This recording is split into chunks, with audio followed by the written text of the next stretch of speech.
I don't have the app. Okay. How's everybody doing? Just go ahead and click allow on that. It doesn't show the chats on here? Yeah, when they come in, they'll be in there. Cool. And where do we see viewers? Viewers is here. Cool. But I'm going to give you this handout so you have it in the handout. So just introduce yourself and I mean, there's no one in here. I'll wait till. Sometimes better to keep the momentum. Is it gonna save the recording? That I gotta click this record. Recall. Okay, cool. Twitch will usually, but I think that's gonna make a local one. Twitch will give you the VOD though. Okay. I would like to give you this. Do you know the password to your Twitch immediately? Like you can put it in quick? Or Yeah, I can. I mean, look, now that we're live and there's no viewers, there's really no rush. You can kind of relax. You say that.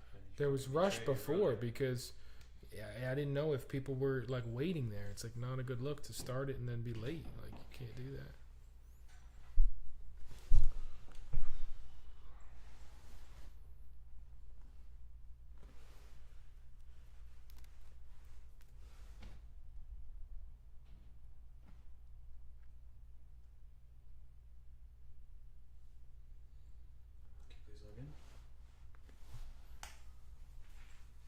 That's going to have a really good live chat feature there.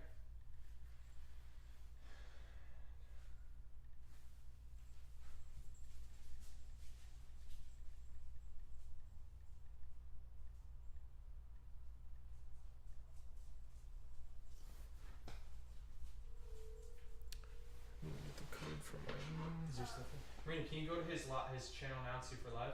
We're doing a test. Well, not really. Oh, we got people in there. Hey, hey. Oh, Shelby. Shelby, how you doing, man? Nice to meet you. Happy to have you join in. We'd love to have you as a caller in here in a few minutes. I don't know how much time you have tonight, but Valtino told me about his conversation with you earlier, and I'm very, very excited to get to know you, to talk OpenClaw. If you are interested in hopping on and just being on camera and sharing screen, or if you want to just do audio only, Valtino will be able to get you in here in a little bit, so that way we can talk. So we'll just send you a Zoom link, or you could call into a Zoom and we'll pull it up on screen. But depending on where you are, I wanted to do this as like a little bit more casual format. So if you aren't available, don't want to hop on screen, you're driving, whatever the case may be, you can just stay here and talk through the chat.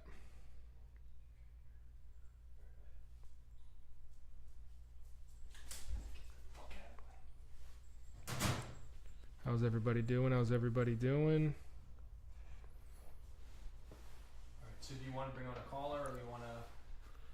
So if Shelby's still the one viewer we have in here, he hopped in here and dropped those chats. So I told him he could reach out to you if he wants to hop on and call in and be a caller in and join via the Zoom. But we're waiting to see what he says in the messages. I know we have a few other people we spoke to today that'll be joining on here on the Twitch stream.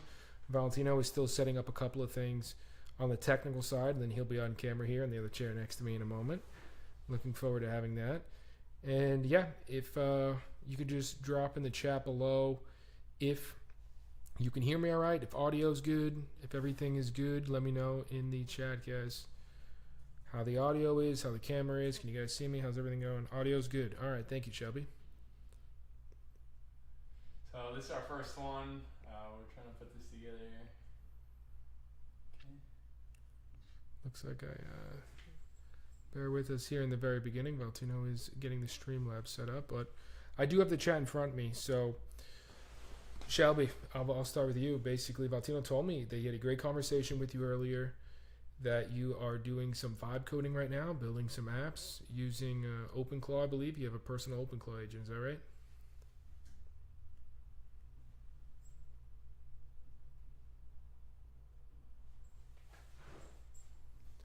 Awesome. Yeah, I'll do like a little introduction on myself. I think it's probably best to start with. I'm gonna put this iPad down. So, hey, we got Tash in here. Thanks for joining, Tash. How you doing, man? Good to talk to you again. So, just a little quick introduction, Shelby, on myself and a little backstory on who we are, how we got into AI, and how we started doing this.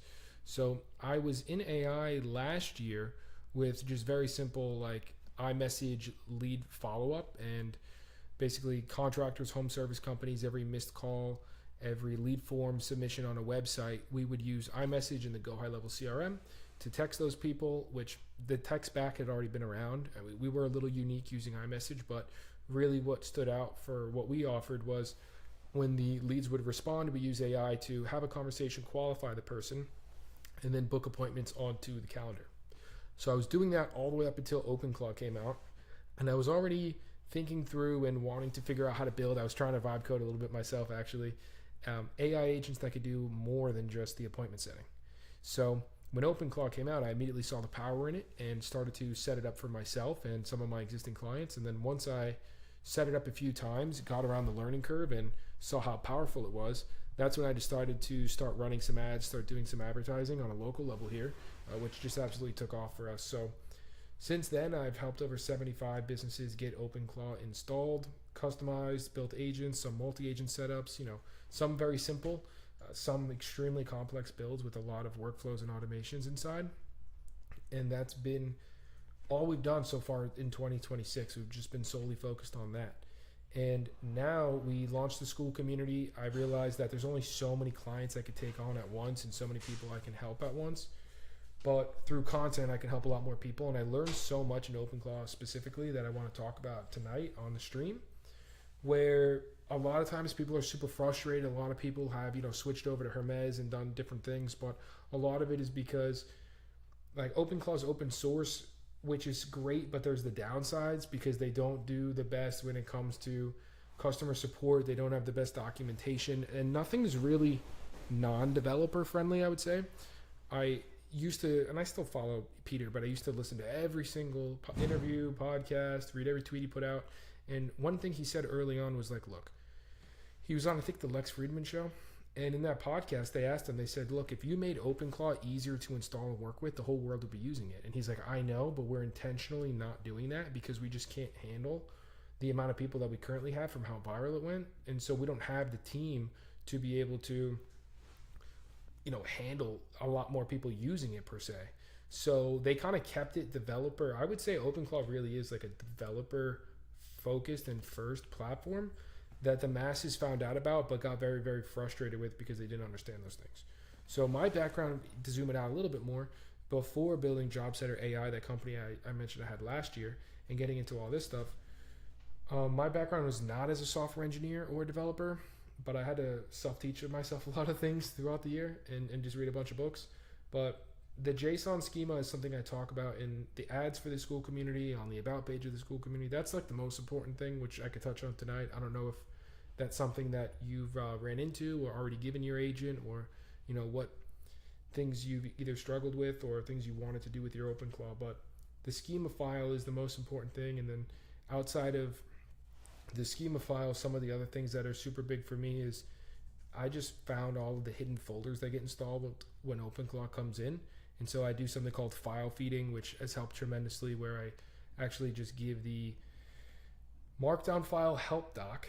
So not a lot of people know that when you install OpenClaw, you get this folder of like 600 plus markdown files.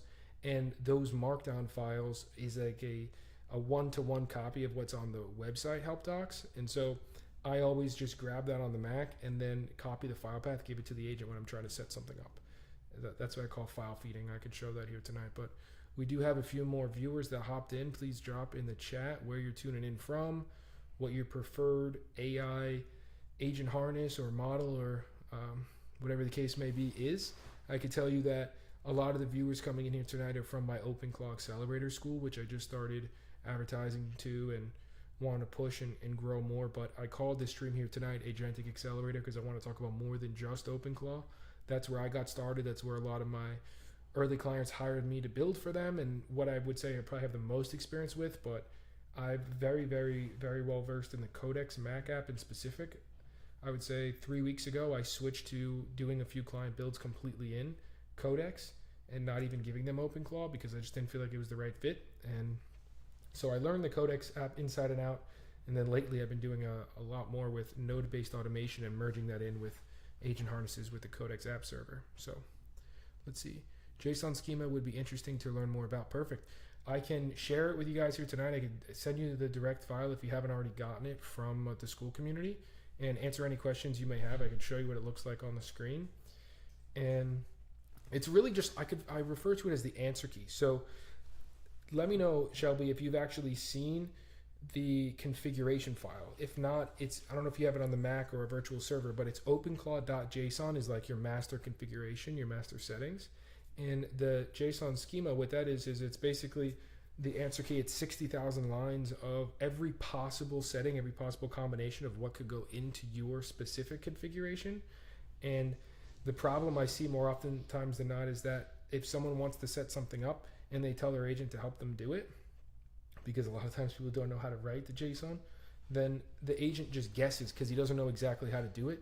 And then if you write something incorrectly, the whole thing crashes. So the JSON schema is just the answer key that I give the agents, and I tell them, before you set something up for me, just reference this so you know what OpenClaw is expecting. You know the correct format that's supposed to go in there. So that's what that really is. And you let me know if it's helpful to pull it up on screen and show it, or if you want me just to send it to you directly, or whatever's going to be the most helpful. But of the other 6 viewers, like I said, we could talk about it. I think that was the whole reason I followed. I must have seen your ad. Yeah. That's what I talked about in the ads. So in the ads I'm running for OpenClaw Accelerator, I led with that because I know it's a common pain point, and that's like one of the reasons I wanted to put the content out, and originally was charging for the school community, but decided to just do it for free and just give it away for free because I know it helped people. So I'm happy that resonated with you when you saw the ad and the content, and I'll definitely make sure that you get that file and your agent knows what to do with it.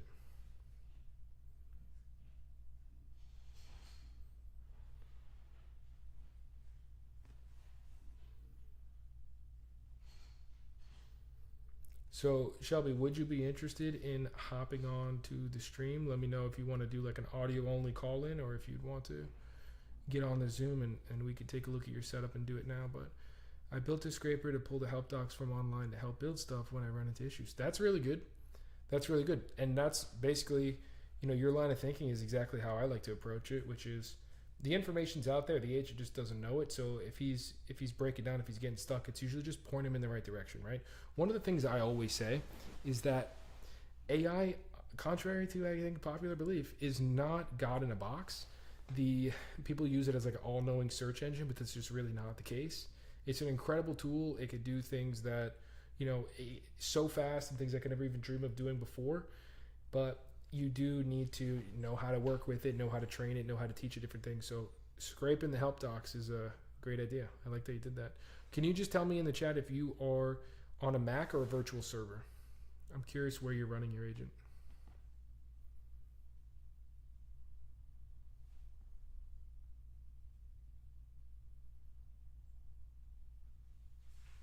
Mac, perfect.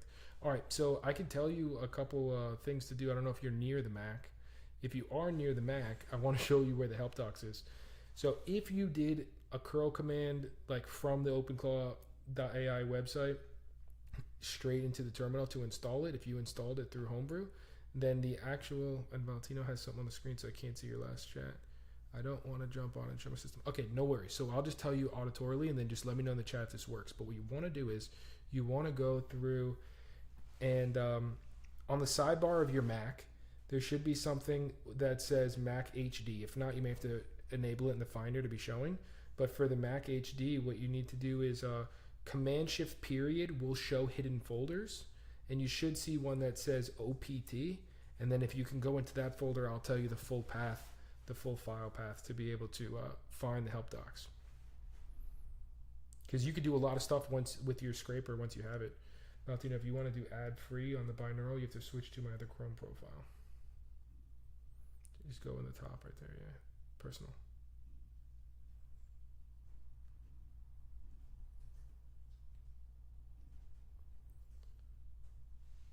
So Valentino's going to pull up a binaural. Yeah, no, and then... so you can do desktop audio test.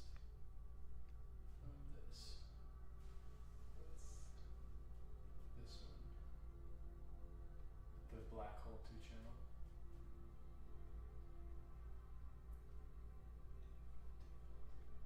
So it's Macintosh HD. Shelby, and then what you want to do is you want to Command Shift period show hidden folders and look for one that says OPT. Should be a little bit grayed out. That's how the hidden folders look. And then I'd love to get some more people active in the chat. I know some of you may be viewing here on Twitch without an account where you can't actually see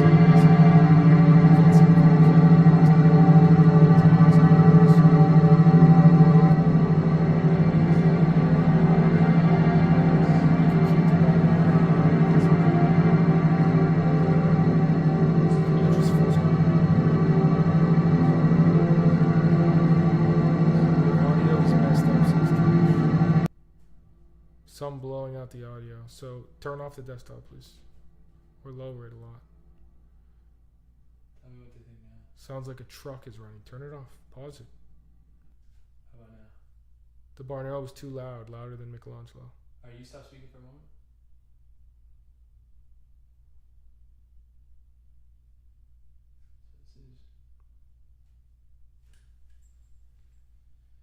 So it's off now. It was normal when you had it low. You just had it way too low. Okay. So then that must be normal. Just blew up my ears. I'm sorry. We got the tech man behind the scenes. Valtino's trying his best. Appreciate the patience and cooperation on the first of these streams. So, See, Master, I gotta remember who's who. Master Too Lazy, I believe, is Alex, and he is a member of the Agentic Accelerator community where we do the Zooms more panel style, and he's been on there for the past several months. So, at some point tonight, we're hoping to have him on as somewhat of maybe a guest speaker, and he can talk about his setup and be there to help anyone. The screen is black now. See if we're good now. Technical difficulties, guys. Technical difficulties. Found the OPT file. Perfect. So inside of there, and I'm going off memory, it's OPT, and then I think it's lib, L-I-B. No, it's OPT bin. So inside of OPT, then you're going to look for bin. Then you're going to look for, and I may just need to look at the computer, but I think it's bin, lib, homebrew, or node modules. Yeah, homebrew, then node modules, and you're looking for one that just says OpenClaw, and inside that docs. I'm going to pull it up on the screen because we do have the screen share capabilities. But so OPT is the folder that you want to look at and go through.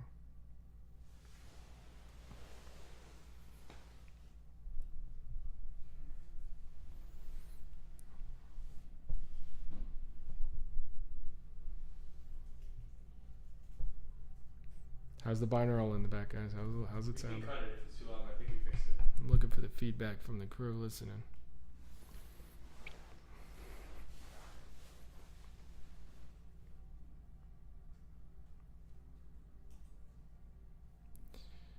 Okay, audio's fine now. So Agentic Accelerator is awesome. Highly recommend. It's very low. Okay, so the binaural, we could turn it up a little more in a second.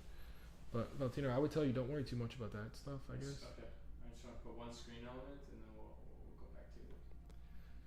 It's there, but very low. Okay, so yeah, OPT, bin, lib, node modules, homebrew, node modules, docs. That's the file path, guys. I'm going to put it up on the screen in a moment. We will do interactive. I'll do a lot of screen share throughout this.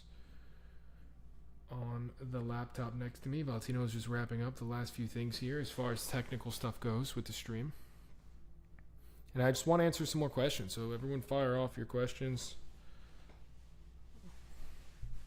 Valtino is like Jamie from Joe Rogan. Yes, he is right now.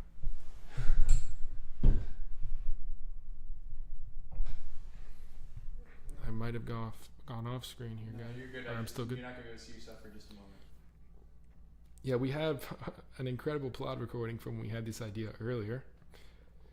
And we have a lot of plans for this. Right now, you guys are very patient and bearing through some of the technical stuff, but what we want to do is definitely some screen shares. I want to highlight some of my client builds and just bring a lot of ideas and stuff to the table. I do have a presentation that I have given several times in events that I find to be very insightful and a lot of people like. So if you guys want, I can share that. It's just a simple keynote. It's not a pitch. It's just like an educational thing.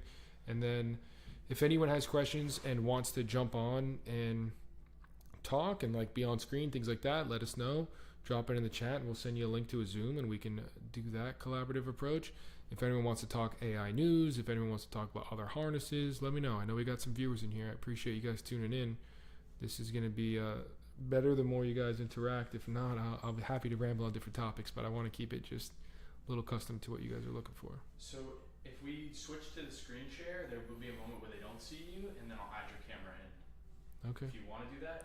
Not yet. I mean, I want you to really just kind of sit down, get involved, get introduced. Let's get fully set up here. So if I put those See on, if you I'll put hear this the on, you'll binaural. hear computer audio. You ought to see if it goes. Let me know if you can hear a slight binaural. I don't hear anything. What we're gonna do is this.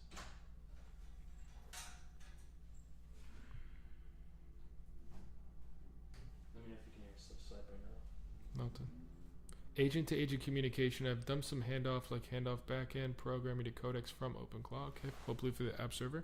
So what channel are you using? Agent to agent communication I have done inside of channels. I've done it in Telegram, Discord, and Slack. Slack has been the channel that I primarily use for all of my client builds. I think Slack, and I've changed that opinion as I've gone on though, because of the fact that if a client's business wasn't already using Slack, I feel like it's like a double learning curve. It's a little too much to adopt, but most of the clients I worked with in the beginning were actually using Slack. So in Slack, and this goes back to the JSON schema and how this all ties together, there is something you could put in your configuration for under the Slack channel called allow bots. And if you have allow bots on, that allows, one Slack OpenClaw agent to get notified and be able to respond to another one.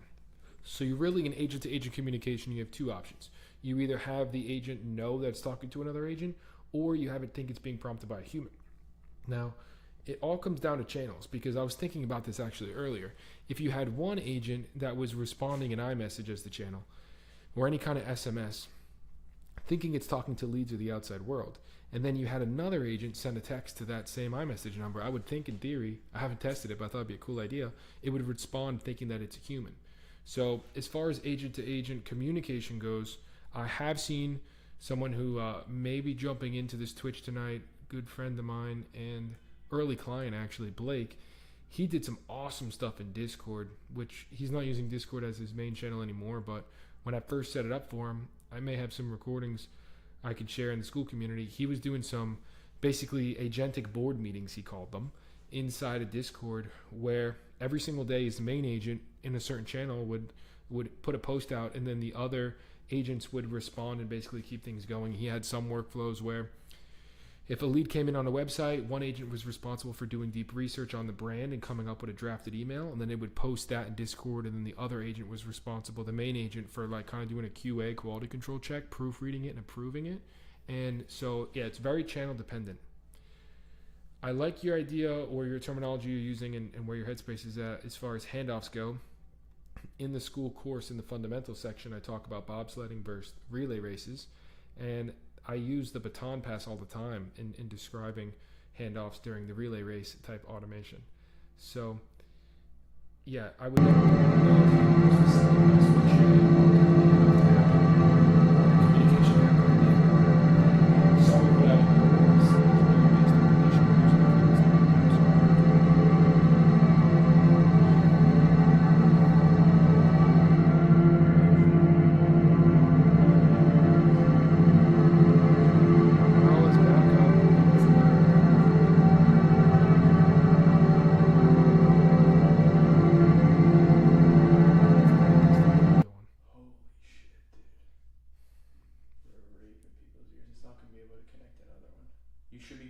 we are ascending into orbit.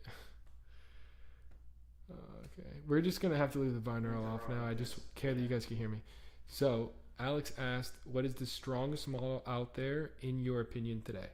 So I will say that I am very skewed towards OpenAI, Codex, and because I was just doing OpenClaw full time and doing different builds for a long time, I just only recommended using OpenAI because their subscription was so generous. I talked about something called reverse token anxiety, where if you do API key-based billing, you're going to be a little nervous. I don't care how much money you have. If every message you send, every task you ask them is costing money, you're going to be like a little hesitant, at least from my experience, in my opinion, to actually ask too much of your agent. But if you have a subscription plan and you have a ton of tokens there, the reverse token anxiety, I like to call it, is really, you want to make sure you're draining that thing down to zero before it resets at the end of the week. So in doing so, I got very, very versed in OpenAI's models, and the jump to 5.5 was huge for me, and that made OpenClaw perform way better on OpenAI models. And currently, I do think, from my experience, 5.6 Sol High is incredible model. Now, I haven't really tested Fable or Opus 5. I've read really good things on them. The Claude fans really love those models, but from the feedback I've gotten, and just my opinion is that you can't, especially with Fable, because that's already, they already made it so your Pro and Max plans can use it, but only up to like 50% of your usage, and then it's extra credits. Is you can't really do too much with those models, for a low cost if you're just an average everyday person building with AI. So that's where I still think strongest model out there, how I would define strongest model is not just like how capable, but like, can you use it as your daily workhorse? And if you're on a Pro or even the 2X Pro OpenAI subscription, you can run 5.6 Sol High for a lot. I mean, as long as you're not doing goal mode overnight every single night of the month, you really won't hit your usage. From when Codex merged with ChatGPT and the desktop app, I think there was like 6 or 7 resets that they've pushed that have just been allowed you to just reset your usage back to 100% when you drained it down. So one of my clients that we did a Codex only build to start, and we've moved over to node-based automation, we would be running down because what they did basically when Codex and ChatGPT merged is they took away the 5-hour limit. So then it was just a weekly. So we'd run the weekly down to 0 and then use one of our banked resets. Because OpenAI is so generous that they actually allowed you to bank and store your resets. So if you are at 100%, 90% of the weekly limit, and then you get a reset, it's not like wasted. You could just use it when you need it. I used all those resets pretty quick at Codex. Yeah. I mean, if you have them, you whatever plan you're on, I mean, the resets are helpful for sure. And they keep giving out more. They gave out one yesterday. If anyone is like paying attention to AI on X on Twitter, is this guy named Tebow. Like, he just keeps doing it. He keeps tweeting like, hey, I just did a reset, guys. I just did a reset. $20 a month, yeah. The $20 a month, the jump to 100 is a big jump in usage, but you can get away with the 20 if you have those resets for sure. I know. I agree, Shelby. That's why I'm so team OpenAI. For if you're a builder, it's like they're just giving you, and they're doing it because they want the adoption. Like, it's working. Like, it worked on me. They give you so much, so I'm like, I might as well use this now while it's like this. So I love it. I heard really good things about Kimi K3. I can show some stuff in a little bit. In my personal OpenClaw setup, what I did in the past was I created a multi-agent setup, but kept outside of my main agent I've always had. They were model-specific agents in my Slack. So what I mean by that is I had a Kimi K2.5 at the time agent. I had a Minimax M2.7 agent. I had a just, Codex branded agent. And then I just had a channel where I would kind of ask a question and then all three would hop in and give me their take. But so I've tested Kimi and I've tested Minimax extensively in OpenClaw. And what I've read, I haven't tried Kimi K3 yet, but I heard it's on par with OpenAI's ChatGPT 5.6 and on par with some say Fable, but definitely Opus. I mean, Opus 5. I'd love to hear what you guys think. I know Alex uses Claude models a lot, and so he may have a different opinion than me, but that's my opinion on the strongest model. So if you just want to pause for a moment. Sure. Tash would love to come on as a guest, but in order to do that, we're going to have him put this on and we screen share the Zoom. So we won't use that mic anymore. And we don't hear him in the headset, only that headset? Remember when the binaural was coming through ear rapey? That was really bad. That will play his audio, and then this will play your audio. But it's going to take a second, so I created a waiting screen I would like to put up while we wire that. Comfortable with that? 2 seconds. Okay. Or if you're cooking like this, you can. But I mean, no. I mean, I'm down to get Alex on, but why can't we just do what model we were thinking? Where I put the headset on the mic and you get in too? Because if I do that, you can't hear. I'm really struggling. So all the times that the binaural went crazy was when I was trying to port a second mic in, and it's like a lot to do live. How to get the second mic in? It's gonna take more experimentation. So it may just be you and Tash for a segment. You've already been live for 30 minutes. That's no problem. Okay.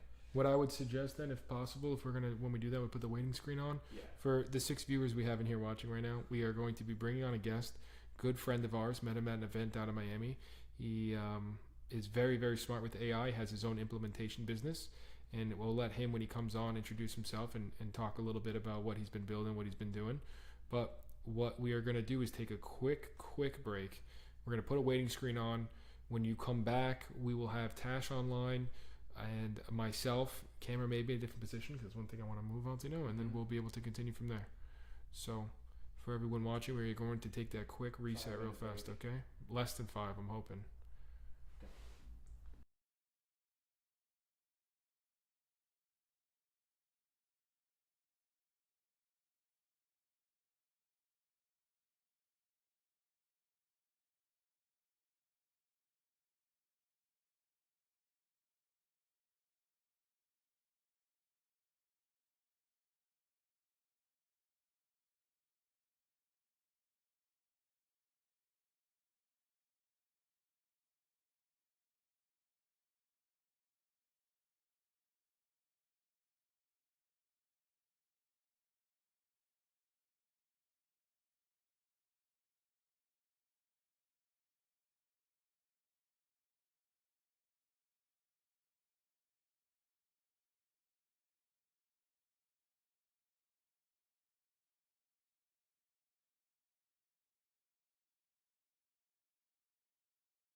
Test. How you guys doing? Can you hear me now?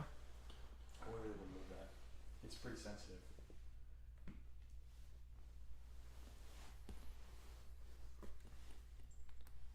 We can hear you. Yep, they got me. Okay. So we can go to the screen share level, and I give him the link first. Just say, tell them we're just sending Tash the link.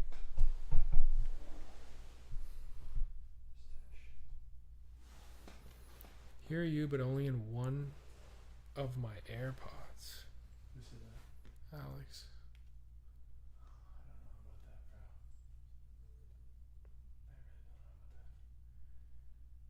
about that. I hear in I'll both. send it here in Alright, both. yeah, Shelby's good to go. Alright. So what I can do is he's in.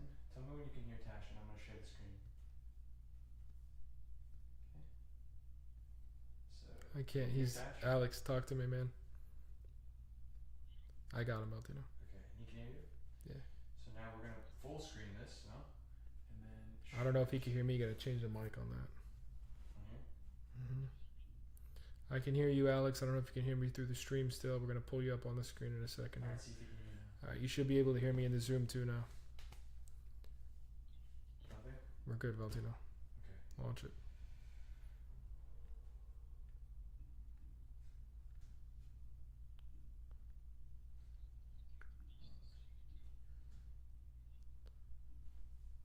They can't hear Alex Valtino. Alex, speak again. I hear him. They can't hear him, and I can't see the chat anymore now. Okay. I'll check it on the iPad. All right. Well, in the meantime, guys, you can hear me. Valtino's working on getting Alex on here. You should be able to see him right now. Have him test audio real quick. Just have Alex say something.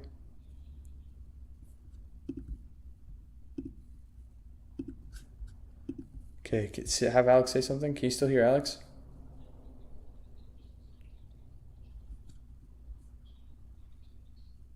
He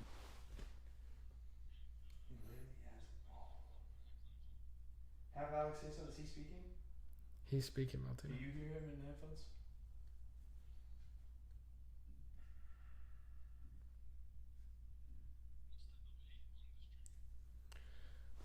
Hard for me to tell. I mean, the stream for me has been pretty good.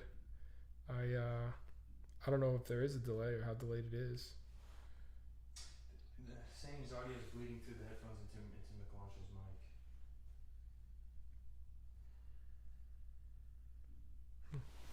So this has to be.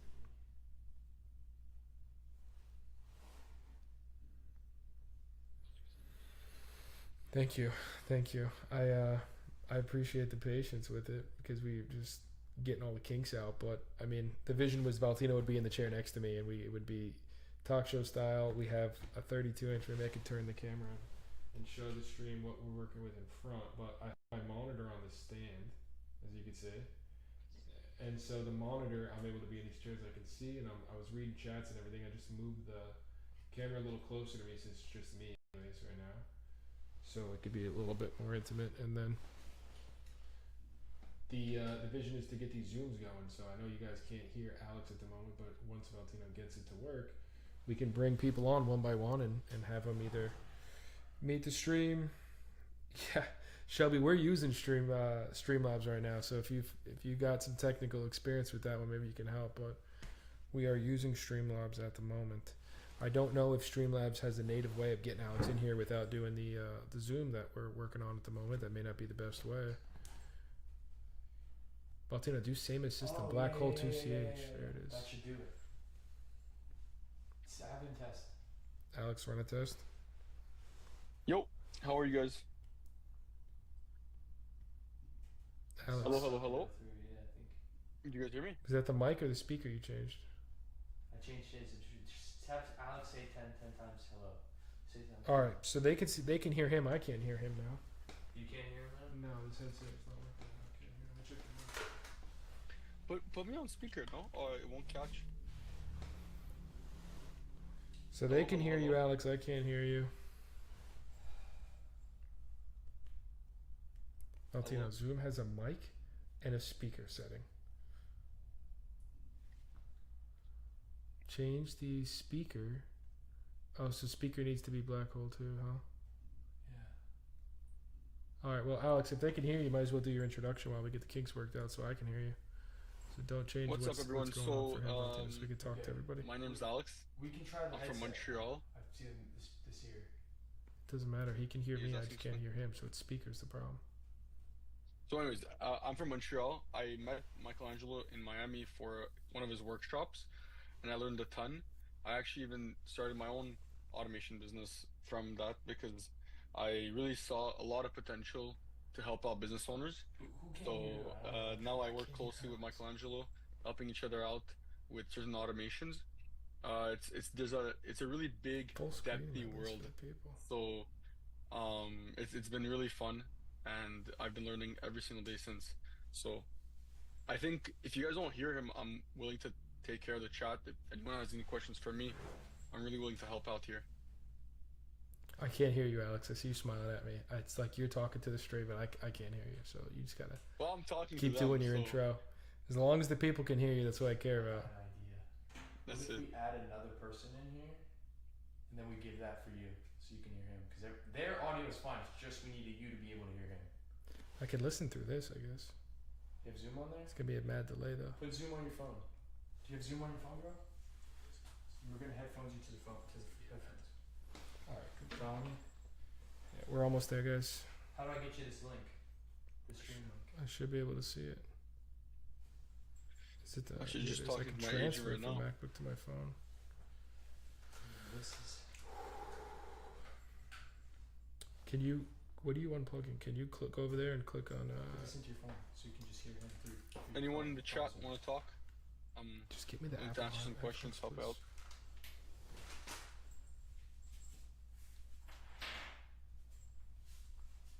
This might be the last piece of the puzzle. I need to see the meeting ID, Valentino. I need you to open the meeting ID.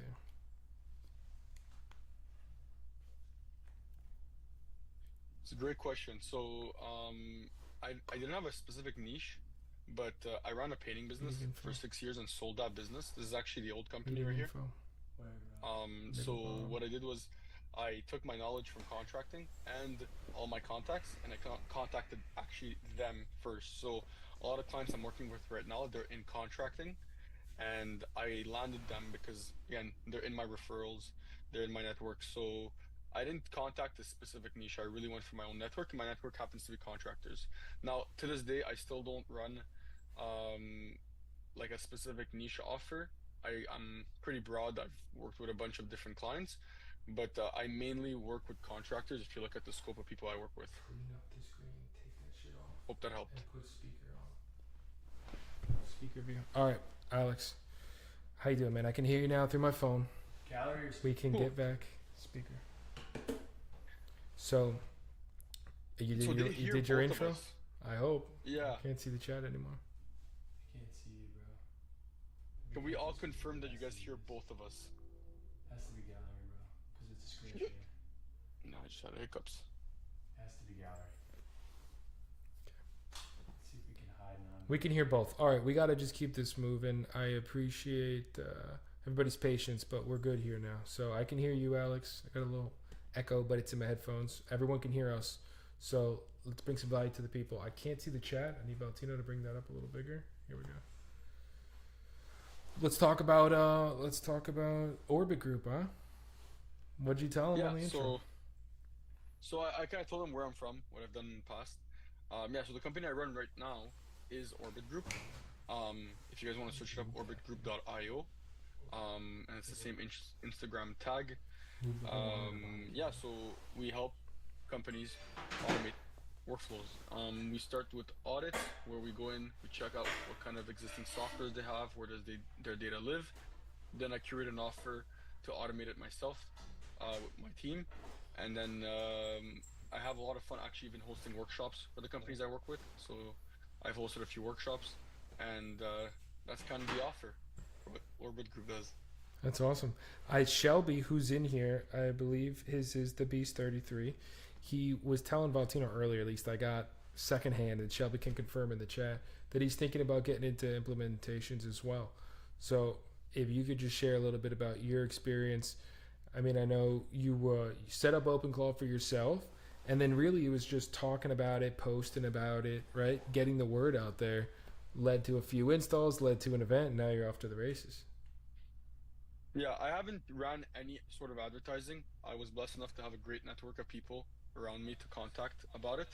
So my first client, actually, I landed on my way out of Miami back to Montreal when he saw me on a post on the workshop that you had.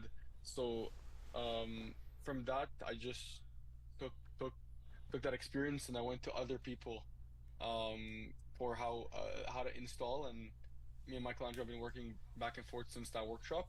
So, but if we go back to the original prompt, which was like first clients, how to get all of that stuff, I went straight up for my network, because I think this space has a lot of growing to do. It's still very early, and I have a feeling that working with someone that I already have a touch point with, I have a personal relationship with, sharing sensitive information like their own data, their CRM and everything is really, like, it's a simple step. But anyways, that's that. Awesome website. Thank you. Appreciate it. So yeah, that's kind of a little bit about Orbit Group and how it got started. The website is sick. We can pull it up here. if anyone wants to see. So you were in there asking questions. I want to go to a more like talk show for a sec with a couple questions here, because your opinion, and I know you, so I know that it's true that you really like Claude. Can you talk to me about, and the people, what's your opinion on the strongest model? Do you like Claude because it's familiar to you, or do you actually believe it's better than using some of the OpenAI models or other models out there? And what's your preferred harness of choice? Because you've tried a little bit of everything. Yeah. If it's to code something, so my website, I even my proposals, because I do them in HTML, because you can make them really cool. You can make buttons on them and you make them interactive. I'll still use Claude. I think Claude is really good at coding, and it has. Anyways, that's just from my experience. I've tried doing the same workflows with Codex and through my harness, and it wasn't outputting the same quality. So I just ran off and still use Anthropic and Claude. But anything that in regards of like my OpenClaw has literally been strictly using Codex. You have so much more usage for what you pay for, and it's very capable at getting things done in terms of tasks. Getting connected to like my different, like I use Notion to organize my business, and even on Notion has agents to help you build stuff. And I still use because you could change which model you use. I still use 5.6 Soul on For the Notion. Notion agents. Yeah, even the Notion Nice. agents, cause so I use my OpenClaw to do things in Notion, but to build Notion, I think they come packaged better if you have the agents that are built in Notion, and they give you like 300 credits, which goes a long way.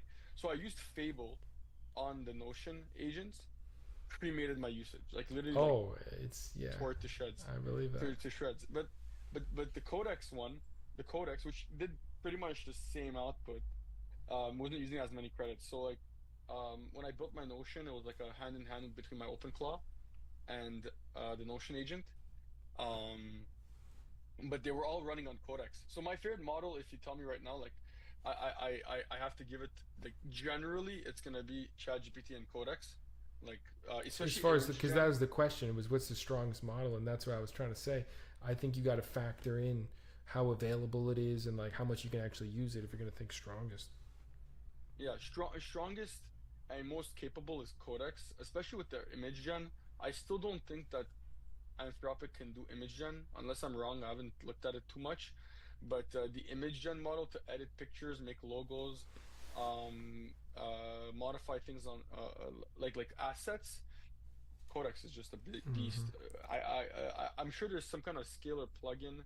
People like to use Higgsfield for anything animated or Right. asset generation, but that's kind of my perspective. Is that the out of the box one is straight up Codex. Hmm. Okay. So we have another question in the chat. Jersey070 asks, what channel do you guys recommend as a beginner? So if we're talking OpenClaw and we're talking you're setting it up for the first time, you wanna have a channel. What my current answer actually is iMessage. So if you have the ability to install this on a local Mac device, or if you're gonna go for a server and you can spend $30 a month as opposed to $7 for a virtual server, I would get a Mac virtual server, and that way I could get iMessage. Now, to use iMessage, all you really need is an iCloud account. And I do believe that that's currently the best and easiest to use channel as a beginner. You lose a couple features, but it's just so native. Like, people are texting people every single day. And I came to this realization because I would build OpenClaw agents for clients, but they would text me for customer support through iMessage. So I realized, every client build I have right now, including ones that I didn't do OpenClaw for, I am now installing an OpenClaw just to put one in iMessage that's trained on their setup, so they don't text me for customer support, but can text me and their agent in a group chat, and their agent can just handle it instantly. Because one of the things I used to say is like, look, dude, I'm sorry, I can't be as responsive. I don't have a big team. Like, it's just me, and I had a virtual assistant that was doing my customer support for a little while. But you could just ask the AI. You know what I mean? Like, once I install it and build it and customize it for you to ask me why it's not working, just like ask it why it's not working, and it'll tell you. Outside of it being down or the Mac Mini off, if an automation isn't firing, if something's being weird, just like ask it, and they'll tell you. So that's why I'm putting them into the iMessage, and I do think that that's the current easiest to use channel because it's so It's so native, iMessage. The most powerful, I personally think, is Slack. That's my opinion. But if you want something in between, I think Telegram like gives you a lot of features as far as like it'll update live, it'll be streaming the responses as it goes. You can do cool things with channels and topics and things like that. But it's a little more one to one. And I think Shelby says he agrees. I got a 1,000% from him. I'm happy to hear that. Do you use iMessage as your channel, Shelby? What's your opinion, Alex, since we're kind of co-hosting this at this point? It's I've always used Telegram, and Discord. So my personal agent runs on Discord and Telegram. Telegram for me is a way for me to just like one-off message him for something. So like if I have to get something done, I'll just message him on Telegram. But I use Discord to like separate all of the different notifications, alerts, cron jobs, what gets done like in different channels. We could do threaded messages too. So I use Discord for my personal bot, and then like my client right now that I'm working with, we're using Slack. Slack is cool. I haven't done iMessage if I'm being honest. Actually, you know what? I've given my OpenClaw access to the iMessage, so I can text him, but it's usually just to forward something that someone texted me that's really cool. So let's say you text me something on my personal phone, Mm-hmm. you know, I could hold it and then forward. I'll forward it to my bot, and my bot doesn't read, like he doesn't type back to me when I send him something. He just reads it and ingests it and then logs it into a channel in Discord. So then I Hmm. could review what you were sending me. So it could be like cool links, cool videos, pictures. So I use that as he's just reading. He's never really replying to me there. So he is configured on iMessage. I just don't use it as a as a chatting thing. The other reason why is because my Discord and my Telegram, like if I open my phone here quickly, like I'll do like this. Where is it? It usually like prompts me to do like face requirement. Like it asks me for my face, like that. So I have to use my face, but I don't want to set that up for my iMessage where you could do like requires Face ID. So, but I have requires Face ID for Telegram and Discord, so then no one could just go and tamper with my if they take my phone or give it to someone like one of my friends, they can't tamper with my bot for some reason. Interesting little security piece. Yeah. Well, it's because if they could just check my main agent and just start modifying things. I don't want that. No, I definitely don't want that. I think that a lot of the power from the iMessage comes into the group chats, though. So one thing I recommend is if you get your hands on the JSON schema for the configuration file, and you open that up in something like Codex, or even you just point your OpenClaw to it, and you ask it, okay, look, tell me all this is how I learned so much. Tell me all of the possible features, capabilities, and settings for this channel. Right? It's going to go through that answer key I was talking about, that schema file, and tell you. And so I did that with the iMessage channel before, and I learned crazy things. That's how I came up with the multi-agent routing through iMessage, where if you have, let's say, 3 agents on an OpenClaw instance, an OpenClaw setup, and let's say you have 3 different employees or departments in your business, and you want one department, one employee, when it messages the iMessage number, whether it's phone number or iCloud email, to go to this agent, and then this employee to go to this agent, you could set that up in your settings.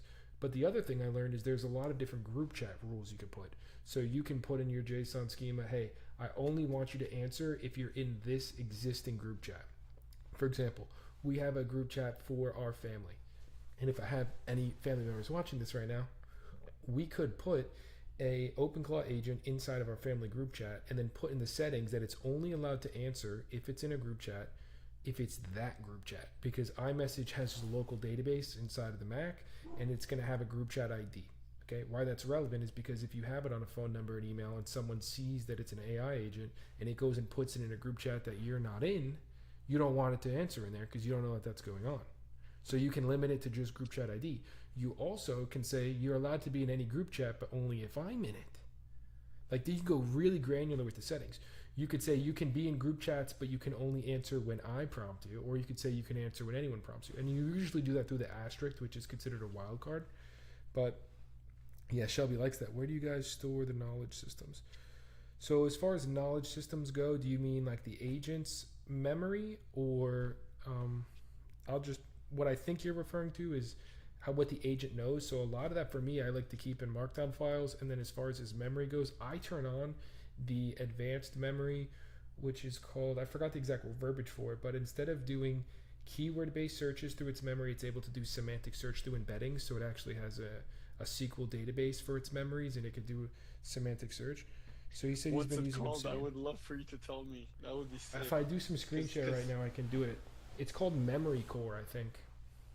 If Memory core. if you run ask my agent. OpenClaw status, what will be interesting for you, Alex, run OpenClaw status on your computer, and then run that terminal command on that fresh one you just did for your new client. And if you run OpenClaw status where it says memory, it'll tell you memory core not enabled or memory core enabled. To turn that on, you need to have an API key to a model like OpenAI, not to power your whole instance, but in order to actually create the embeddings. So for these 7 viewers we have in here, I'd love to see in the chat how many of you guys know what I mean by embeddings, or if you want me to explain that or go deeper into that. But you basically need a model to process the stuff into the embeddings. And so you can't turn this on unless you actually give it an API key. And so if your system right now, Alex, is 100% powered by subscription, very little. Like you can load 10, 15 bucks in there and you probably won't burn through it, because you're not using it to power every agent turn. You're only using it to actually just power the embeddings. So you can take this stuff and put it into the SQL database with the embeddings vectorized. That's the key. And so Interesting. I was having a conversation, not live on this, but prior with Alex today. We were talking about Hermes. And a lot of people like the Hermes agent, this, that. They think it's, oh my God, this is my stream. I'm gonna do what I want. I'm gonna curse on the stream. They're like, oh, this shit's on OpenClaw. And I'm like, not really. What they did fundamentally that's different is they just took a lot of the pain points and things that non-developers didn't figure out about OpenClaw, and then they just made them the default. So I think they just have that as the default.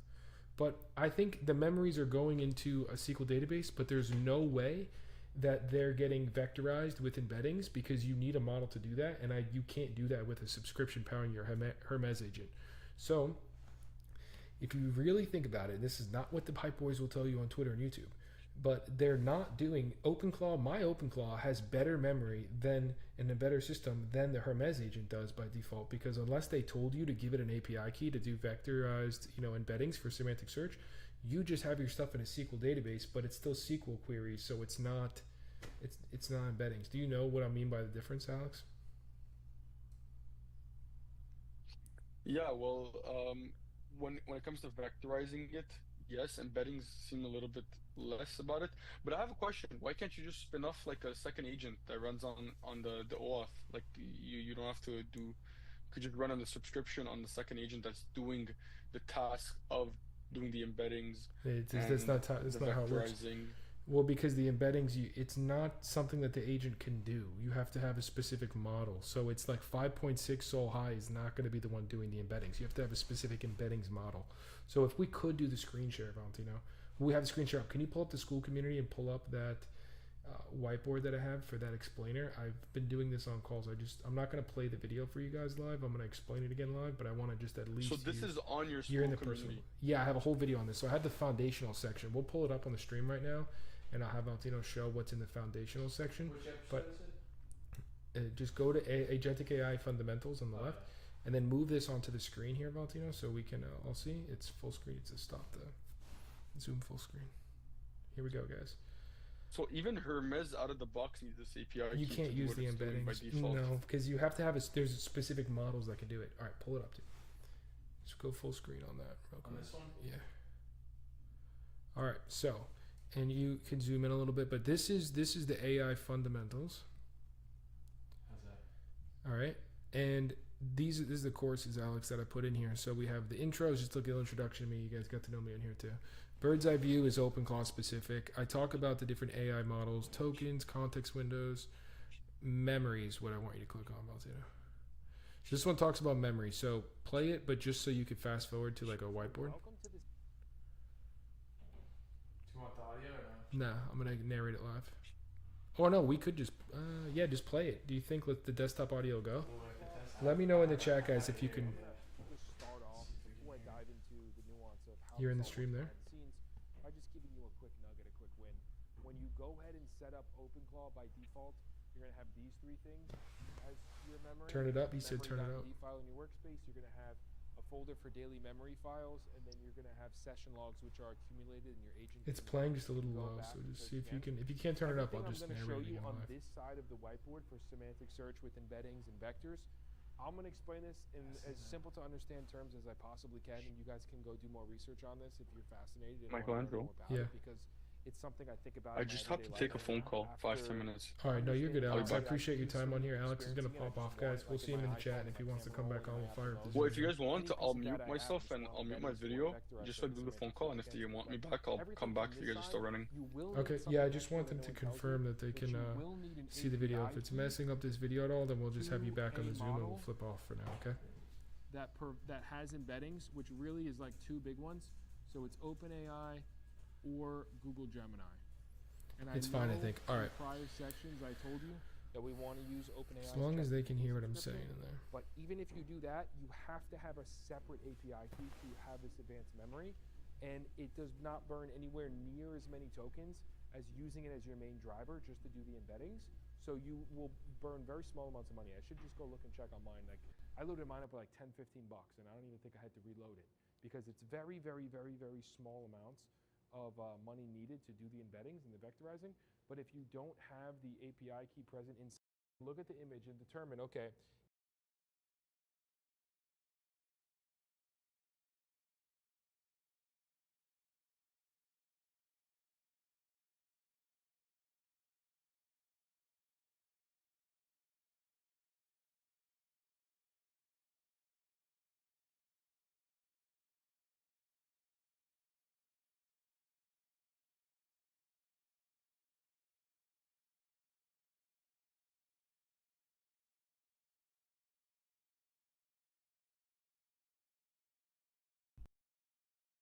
Have your mic now. Okay. Hopefully you guys can hear me on the mic. All right. You didn't lose audio. You can hear me. I'm going to be just explaining this. And I want to, I don't know what Montino's doing here, to be honest. Yeah, both. Just go full screen that if that's how you're going to do it. Okay, thank you. So, memory, semantic search, embeddings, vectors versus keyword-based search. This is the section in the school community. I want to talk about it here for a second, but how AI agents default with their memory is something called just normal keyword-based search, which is if you give a sentence. I think in here I talked about a sentence where it was, where's the example sentence? It was something about getting a new laptop. And if I was in Slack, Telegram, iMessage, and I was like, remember when we talked about me getting a new laptop? What the agent's going to do is take the keyword laptop, take the word new laptop, that phrase, and go search back to see if we talked about that. And you could see that there's a few different ways that, what if we in the past talked about getting a new computer? Or what if we in the past talked about MacBook Pro versus MacBook Air, right? If we use different phrasing, the agent is going to have a very hard time finding that discussion that we had about it. So if I said, hey, remember that time we talked about getting a new laptop? What were some of the prices that you told me? I don't remember the prices. Well, the agent is going to do one of two things. He's either going to, if he searched, if you used the words new laptop, but in the past all you said was a computer or MacBook, then the agent has two options. Either he's going to hallucinate or tell you, I don't remember, I can't find the past conversation. When was it? Where was it? Right? So if you set up in your OpenClaw the advanced memory core and you do semantic search, what that really does is it takes all of the conversations you guys have and it converts it to numbers. That's what I was showing there on the side. The process of creating embeddings, and the term, embeddings and vectors and things like that, is it basically takes what you talk to it about and it converts it into a sequence of numbers that describe the meaning. And then when it's searching back against that database to find that information, it's going to look for in its search a series of numbers that's the closest in relation to its search. So going back to this example I used in this part of the course, if it goes and it searches for new laptop or user getting new laptop, that's going to be a sequence of numbers that if in the conversation originally you guys talked about getting a new MacBook Air, the numbers, the meaning and the numbers that are assigned to it are going to be very similar because it's just taking it a step further, multiple steps further than the keyword-based search. So it's able to search in numbers and find the closest set of numbers that relate and are in a close sequence to try and keep it as simple as I can. So the process of creating embeddings is very important because you could do far, far, far better searches, and your agent is going to be able to reference back against its own memory and knowledge base far better. So let's see if I can get some chats here about it. I don't think that they could hear me the whole time, Valtino. I hear you. I'm testing. I can hear right now. Does that make sense, guys? You got the keyword-based search versus semantic search with embeddings. What I was explaining to Alex is that with Hermes Agent, with OpenClaw, you're not going to get that level unless you use an API key to a model that's actually able to provide the process of creating the embeddings. Can you give an example when Codex is better than OpenClaw? Great question. I think that Codex, from a user standpoint, Codex is better than OpenClaw when it comes down to if you're a complete beginner and you don't want to talk in iMessage, Telegram, Slack, or any of those things, and you just want to use this for the personal. I would say for personal, either software development or any type of personal vibe coding, as they call it, we're using AI to help code. The Codex Mac app itself, I find to be incredibly intuitive, and I have the unique experience where I set up both for clients. I set up an OpenClaw and I set up Codex for clients, and I just paid attention to what they actually used and what stuck, basically. And so I think Codex is better from just a UI perspective. The OpenClaw dashboard has never been there. It has, I don't like it really. Like I think functionality wise, not even just the UI and experience, functionality wise, if I get into the OpenClaw dashboard, my chats are disappearing. It's just terrible. Whereas the Codex Mac app is on a whole nother, it's phenomenal. It's the best Mac experience, app like agent harness UI experience that exists in my opinion. So I think that, I definitely think Codex is better than OpenClaw. Like I said, as far as software development goes, if you're going to be building websites, anything on the building side of things, because everything is so visual when you are asking AI to code for you in the Codex app, what ends up happening is that you can see the code it's making, you can open it up in the in-app browser, you can see these things. Whereas if you're talking to OpenClaw through Telegram or Slack or things like that, you're going to have to go somewhere else to actually see the code that they are producing, or the web landing page, or the SaaS application it's producing. So I think the simplest example to give is Codex is better than OpenClaw when it comes to building and developing. As far as the native Mac app and the actual UI you're interacting with, it's far simpler to use. I also feel, I'm going to have I know a lot of the OpenClaw people are in this Zoom, but I started to switch to Codex, and I'm going to keep going with more reasons why it's better. It's better from an integration standpoint to your tools. So because it's owned by OpenAI, all of the existing ChatGPT plugins work in the Codex app, and now Codex at this point is kind of synonymous with ChatGPT work because they did merge. So if you want to connect it to your Google Drive, let's say, it is far easier to do so when you are using a plugin inside of Codex than to connect it to your OpenClaw by having to go build an app on the Google developer platform and enable all these APIs. It's 2 clicks inside of Codex and you're connected to your Gmail, your Drive, and all those things. So it's better in that front. And then I also feel, the other thing I was going to say, it's better. It's also, so we have UI, we have development versus OpenClaw, we have the plugins. There's something else I was going to say, and I was reading chats. I got a little distracted, but I'll circle back to it. Why Codex? I think Codex is better.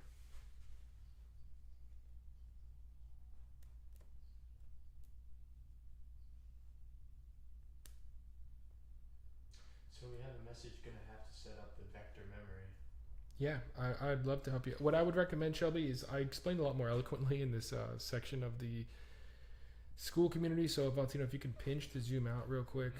And maybe what we do is we get that trackpad out, so I have one too. But yeah, if you zoom out a little bit and you show where this is inside of the community. So in the classroom section here, if you go to the Agentic AI fundamentals, you click on that. The memory section, it's a 15-minute video. It's absolutely phenomenal. If anyone's watching this Twitch stream and wants to go see that, I recommend that you join the community. It's completely free right now until we hit a certain amount of members. I don't know what member threshold that is, but I just want to grow the community right now. So all of it's free. Go in there, check out that video. It's 15 minutes, and it just goes over in more detail, and I explain a little bit better because I'm not so much on the spot.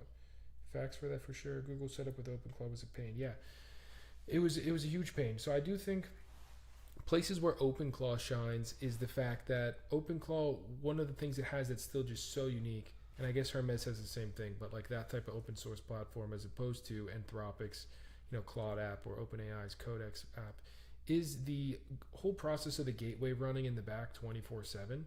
The gateway running allows it to be reachable from all these different channels. So you can send messages in Slack and have it like ping almost like it's a webhook to the OpenClaw, so it gets notified right away, engages and responds and starts the agent turn. I tried to do full builds in Codex and it just didn't. It was hard in that regard that you had to do it through the UI. So if I wanted to have a client's team send a message in Slack to the Codex thread and continue a thread, that was very tough to do natively. I would have had to build something using the Codex app server, which I felt is exactly what OpenClaw did anyway, so you might as well just use OpenClaw for that. Thank you, Valtino. All right, so I can do a lot more now because I got a mouse in my hands. So what I would suggest is people throw some stuff, and it's okay, I don't need that. I'm trying to think what the there's a lot for Codex, but I was definitely going to say one more thing that hopefully I can remember. Talk through the Codex server, the Codex app server, sure thing. So, can you pass me the keyboard, Valtino?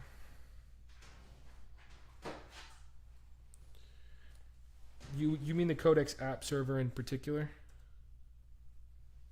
Shelby? What are you doing, dude? Is it connected? Yeah.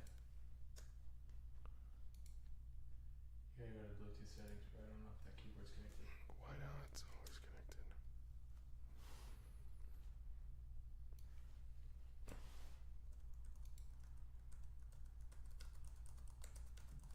Can I take the sticks? No.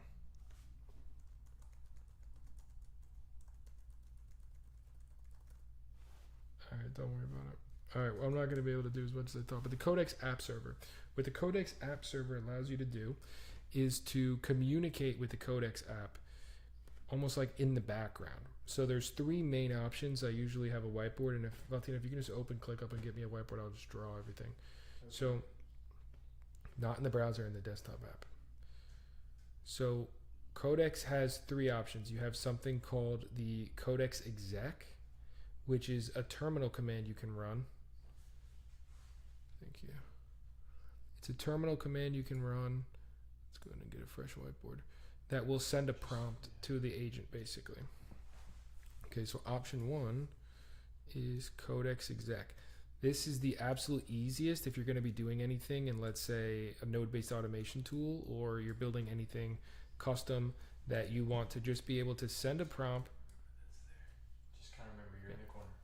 So if you want to send a prompt to the Codex app and use your subscription instead of an API key and get a response, Codex exec is the easiest. You just get in the terminal and you just run a command, okay? So that's option one. There's three main options. I'll tell you the one I chose for some of the stuff I've been developing. So Codex exec is number one. Option number two is the Codex SDK. And depending on the viewer's experience, SDK stands for Software Development Kit. And I by no means want to portray myself as being an expert in SDKs or, on the level of more experienced and more tenured software developers. But from what I understand, what I've learned and what I can communicate to you, platforms that are open source or platforms that aren't open source but want you, because people don't know Codex is open source, but for platforms that want you to be able to interact with and build on top of their platform, they put out something called an SDK. Claude and Anthropic actually has an SDK as well that allows you to build custom tools, as you would call them, like a ChatGPT wrapper or something, that you can use your software in combination with theirs. Okay, that was option number two. You can't do that to me. I need the mouse.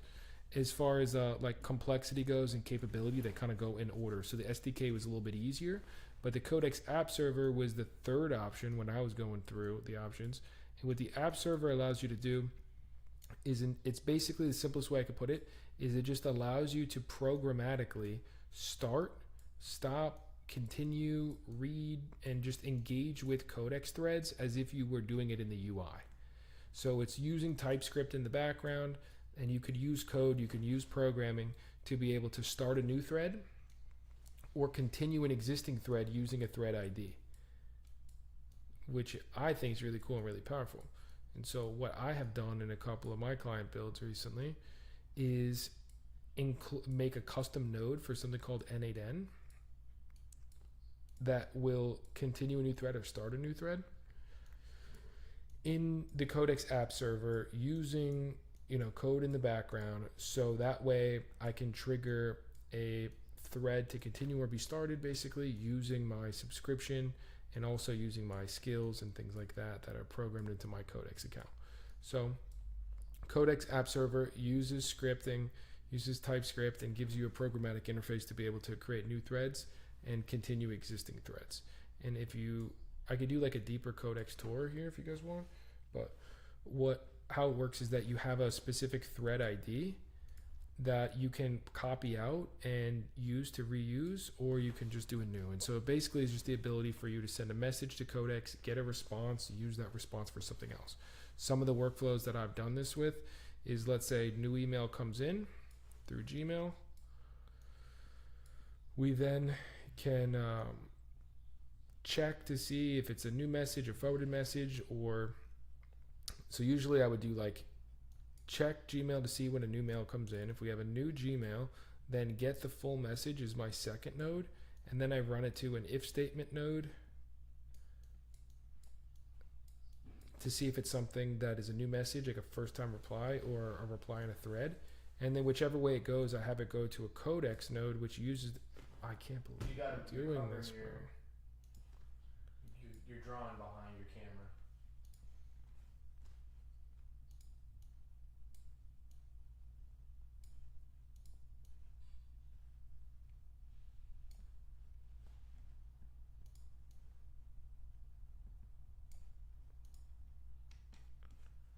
Okay, sorry about that. So with the if statement, this is going to go to a Codex node that then will read the entire email and generate a reply. And then that goes to another node that then sends the message. I can pull one of these up if you guys want to see it, but that's where I would use the Codex app server in this piece right here, because the only step I really need Codex for is to actually generate the reply, to actually read the email, use its thinking and reasoning to generate a custom message. And I used to just put the entirety of this workflow, and this workflow that I have is much bigger than this. That's just the beginning. But I realized I only need AI for one step. So I'm going to take it off my OpenClaw hands, take it off, Codex hands, and only use Codex for the one specific step that I need help with. Hopefully that makes sense, guys.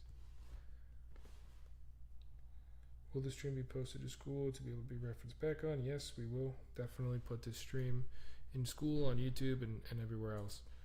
I want to get some feedback from everyone in here as to, what you'd like to see on this. If you want to just hear, do you guys want more audio only that, could be converted to podcast, based on the time of day around 5, if everyone's kind of getting off work and I'm just rambling about what I've been building, what's been working lately, what my thoughts and opinions are?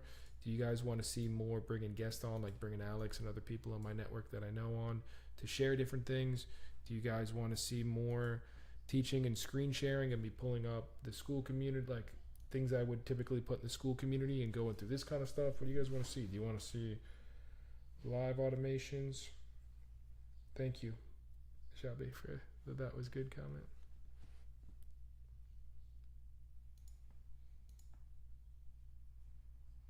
I want to talk about the bobsled relay race, to be honest. And you could go back to the whiteboard and draw some, your track and all this. I'm just gonna lean on the whiteboard I have for this because what I did earlier. It's been good. The whiteboard was good. This is something I want to talk about. And let's see how many viewers we have. We got 6 viewers.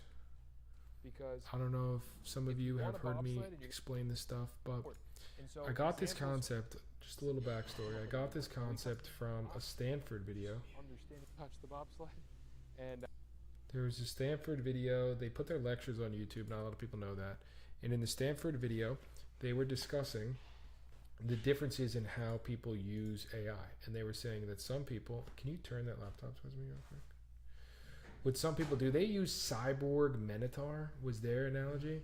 They basically said, what some people do, we did this study, and what some people do is they basically will be a cyborg where they'll work with the AI, and them and the AI are kind of one, and they'll like talk about the project and plan the project and do each step of the project together.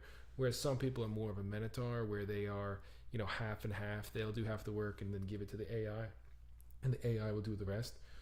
Well, I learned that. I heard that from those guys, and I started to use that in my client appointments. And then I was like, you know what? I don't really like that. I don't really like that analogy. It's a little too, like, I don't know, mystical and shit for me. So me and one of my clients, Abe, who I'd love to have on here as a guest speaker one day, we came up with the bobsled versus the relay race analogy together. And so here we have it on the screen, and this is a half-half. I'm not sure, like, bobsled's not like a real, like, thing or big thing in the US at all, to be honest, but I know about it from that one movie. And so what I do know about it is that people will come together and they will push this little sled in unison. Like, they will work together to push the sled together and do it together. And then eventually what they will do is get enough speed that they'll hop in and kind of race down to get the to the end. And so that analogy for me is that's when you're working with AI together. You guys are going back and forth. You're starting a new Telegram session. You're starting a new thread in Slack. Whatever you're doing, you're like, hey, I want to work on this. Let's do it together. Let's talk. Then what you want to do, and Shelby, I just saw your message. It was great to meet you, man. Hope to talk more. Look forward to having you on more of these streams, and hit me up on school tomorrow if you got any time you want to go any deeper one-on-one.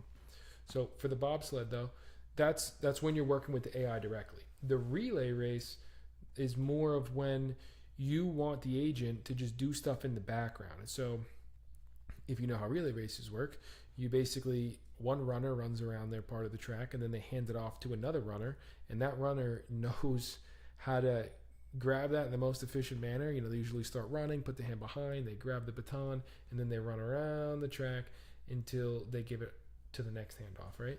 And so my thinking with the relay races and how this fits into agentic AI is some of my clients and some people want to design workflows and automations to where the agent, the baton pass, the trigger point, the handoff point, and this was what Shelby was mentioning earlier with the handoffs agent to agent, the handoff point in the relay race, the agent needs to know when that's coming, how that's happening, and what to do when it receives it. And then the agent needs to be trained and know what to do to make it all the way around that track again, to hand it off either to another AI agent, to a human, or to go put it into a SaaS tool, put in some kind of software. And so what I used to say as of last week was do all your bobsledding with OpenClaw and do your relay races with Codex. But now what I'm telling you guys is you want to do all your bobsledding with OpenClaw or Codex. That's up to you, depending on the task. And you want all your relay races to use node-based automation. And I can show you guys what that is in a later stream. If you got questions about it, ask me. But I have been doing what I just talked about with Shelby and showed him there prior. Taking the Codex app server, building custom nodes that fit into N8N, self-hosting N8N, and then running node-based automation, only using AI for specific steps. And so now if you give the relay race analogy, really what it is the node-based automation will run most of the lap and give a handoff to Codex, and Codex knows all it's supposed to do is read the email string and give, a generated follow-up reply that's custom tailored to that email and context, and then runs it and then gives the reply back, and then the node-based automation takes it from there. So that's my bobsled versus relay race analogy.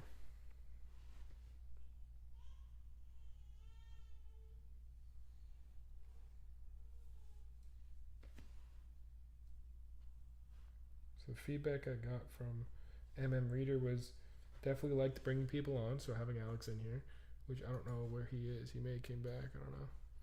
And then said definitely different experiences and thoughts. Also the whiteboard is great for visuals too.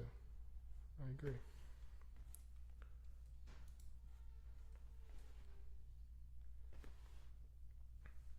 What's some examples of relay race for a personal agent, not for work? I'm gonna give an analogy that someone watching may appreciate. Let's say you want to use it to track your health, right? And let's say you want to be in a competition with some of your other friends and family. Can we get off screen share and just get just to me on here? Yeah, we could take control. Yeah. Okay. Let's say you want to be in a competition with some family members as well, and you guys may or may not have some health trackers that you want to generate a report every day and actually have sent in a group chat, right? So a relay race would be the agent is trained knowing where to get the scores, when it gets the scores, what to do with the scores, what format to put it in. Do we want this in a spreadsheet that maybe gets screenshotted, where to send the scores? So that would be a relay race in my opinion.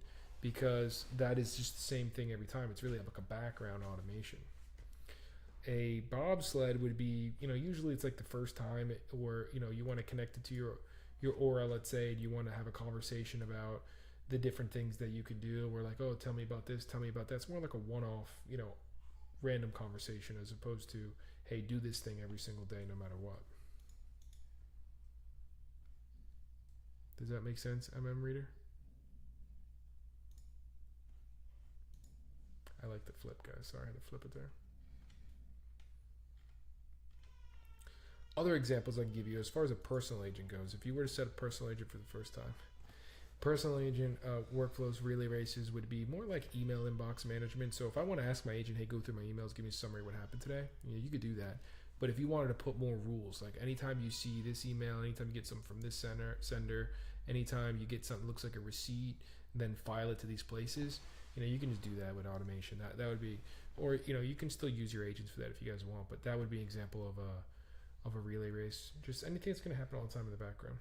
What are some tools that you'd recommend for somebody who's just looking into automation? Maybe it's Opcall, maybe it's Codex, to just become just more full stack. Like what are some tools that you use outside of those two in general that you think could help somebody? N8N, is that what you want me to say?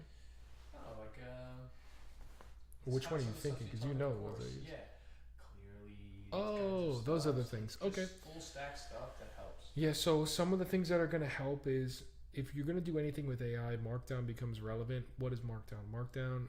Markdown files are just plain text files that are super small in file size, and then they also are formatted in a way that the agent can kind of see what's important, what's not. And I may pull an example up in a second, but ultimately, humans, we like pretty PDFs, we like pretty PowerPoints, we like data presented to us in a certain format. And when we're reading an article, let's say, we know what's important in that article based on the headlines, based on bullet points, underlines, italics. How can we get an AI to understand the same kind of thing, right? It doesn't look visually. So that's what Markdown is. And so for Markdown files, everything runs off of asterisks, pound symbols, and dashes, stuff like that. So what you want to do is you want to go ahead and get a Markdown reader that's going to show you the human side and the agent side. So with the agencies plus, a little bit better human readable. And depending on if I can go screen share easy enough, I can show you guys. So clearly Markdown reader.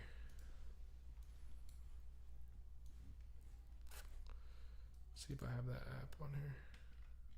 Yeah, this is a free open source app that I use. See if something I want to pull up. This looks fine. This is an example doc that came up as soon as I just opened Clearly. And so what I want to show you guys is that this is a Markdown file. This is the agent readable side. So you can see what I meant here by the pound symbols and the dashes. And so if I click on preview, I'm going to see this more in like a clean human readable, right? But this is what the agent is going to see and ingest. He's going to see the dashes, the asterisks. He's going to know that that means it's a heading. He's going to know that this is bullets. So if you go from there to here, you can see that's bullets, heading. Main heading is 1, subheadings are 2. So this is an app. Valtino was asking, what are some apps that I use? What are some tools that help me? And it's definitely like to clearly mark down. I got to reach out to the guy. Maybe I'll have him on here now that I'm streaming and have kind of somewhat of a podcast, because great dude. Oh, I mean, I don't really know him, but basically he's got an account on X, and he just builds these tools. He builds these open source projects. So this is one of them that I think is really good, and I put on every single client account. So every single client account of mine gets one of those. Now let's see what other tools I have in here. I use Plod all the time. I mean, ClickUp is just really for, VS Code, if you're running OpenClaw, VS Code is a no-brainer. You need that to be able to see the JSON files. Do you guys hear me? I'm trying to see what else is Tash listed. back. Alright, let's go back to Tash. Yeah, tell Tash me Nijan. here, say yes. I don't see him in here. He's not in here. Yeah, there you go. I just put my video There on. he is. Yes, Stream sorry, here. had a call. Go ahead. Yeah. You gotta take me off the top, right?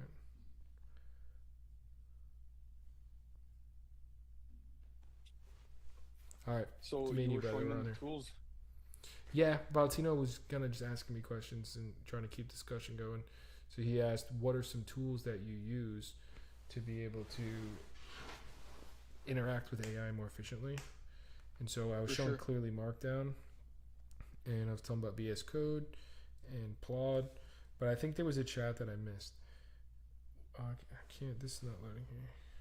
Can you I read had that a chat to question me? for you. Martin? Can it organize files on my Mac into specific folders when saved, such as Excel files or by name? My downloads are always chaotic, and this would help loads. Is Codex or OpenClaw better for this? I would recommend Codex. Really, it's really the thing is you can't even really get the Codex logo on the app anymore. Just go download ChatGPT desktop app, and I can show you how to get that to do that task in specific. So ChatGPT would use the plugins and you could run local folders. But if you flip it to Codex, then yes, you could say, "Hey, clean up my computer," and it'll do it. It's a good question. That is a good question. All right, what were you saying, Alex? Sorry to cut you off. I just want to answer that. No, I was watching a video maybe a week ago, and I saw someone was able to get the 1 million context window for their agent on OpenClaw. Like they kind of did a status, and it said 1 mil instead of saying 272K Yeah, for the context. How do you set that up? Because I know on on on config. on config. Yes, Okay, the let me config ask him file. because All right, let's do this. I don't know if you want to, if you're open to sharing screen. If not, I'll just tell you auditorily what you should do.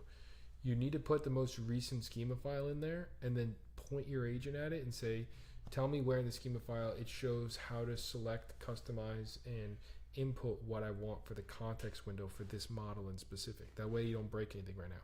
When he looks at the schema, he'll tell you the exact array that you need to have for the context window, and it's going to default. Usually a lot of these things, if it's not in your config file, it's going to accept the default, but if you want to override the default, you have to put it in there. So that's what I would recommend. Give him the schema and tell him to take a look and find that part. he already has it. But I don't know if you updated to 7.1 because it changes every update. It's every update. So you mean to say when I update my OpenClaw, I have to refeed the schema? Oh yeah, I give him the new schema every time, every update. That's why I'm hesitant to update. It's a couple steps for me, but because most of the time it's going to add stuff, but there has been stuff that's fundamentally changed.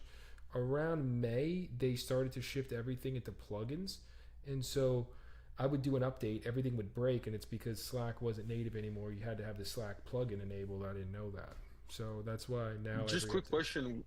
Let's say hypothetically I update my OpenClaw. Where do I get the latest one? Because I know I know you share yours on school, but where I do I can go tell to you the get the command to latest? run right now in the terminal. Like, and this would be on the terminal of like my personal agent. Yeah. Well, whichever one you Okay. want to do it. You just run it anywhere OpenClaw is running. You can run the terminal command, and it'll give you the schema. Yeah, let me do that. Let me just log into my scale. Okay, so I have the terminal here. Okay. Let me do right here. Okay, so I'm gonna have my terminal open. What's the command? So it's OpenClaw, one word, Yeah, config, schema, config. three But is words. it one word, the schema? Config is one word, and schema is another word.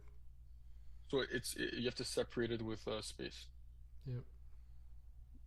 Schema. And then it's a space, and then it's like a forward arrow. If I have my phone, I'll text it to you. Yeah, just text it. After you do that, what you want to do is you want to put the file path. So go get the file path to your agent's workspace. You need the full file path, the /user/ home folder name /workspace. Yeah, it's .openflow to workspace, or is it the main folder? I'm gonna just send it to you. Hold on, because what it needs to be. Let's see. How can I pull this up on here?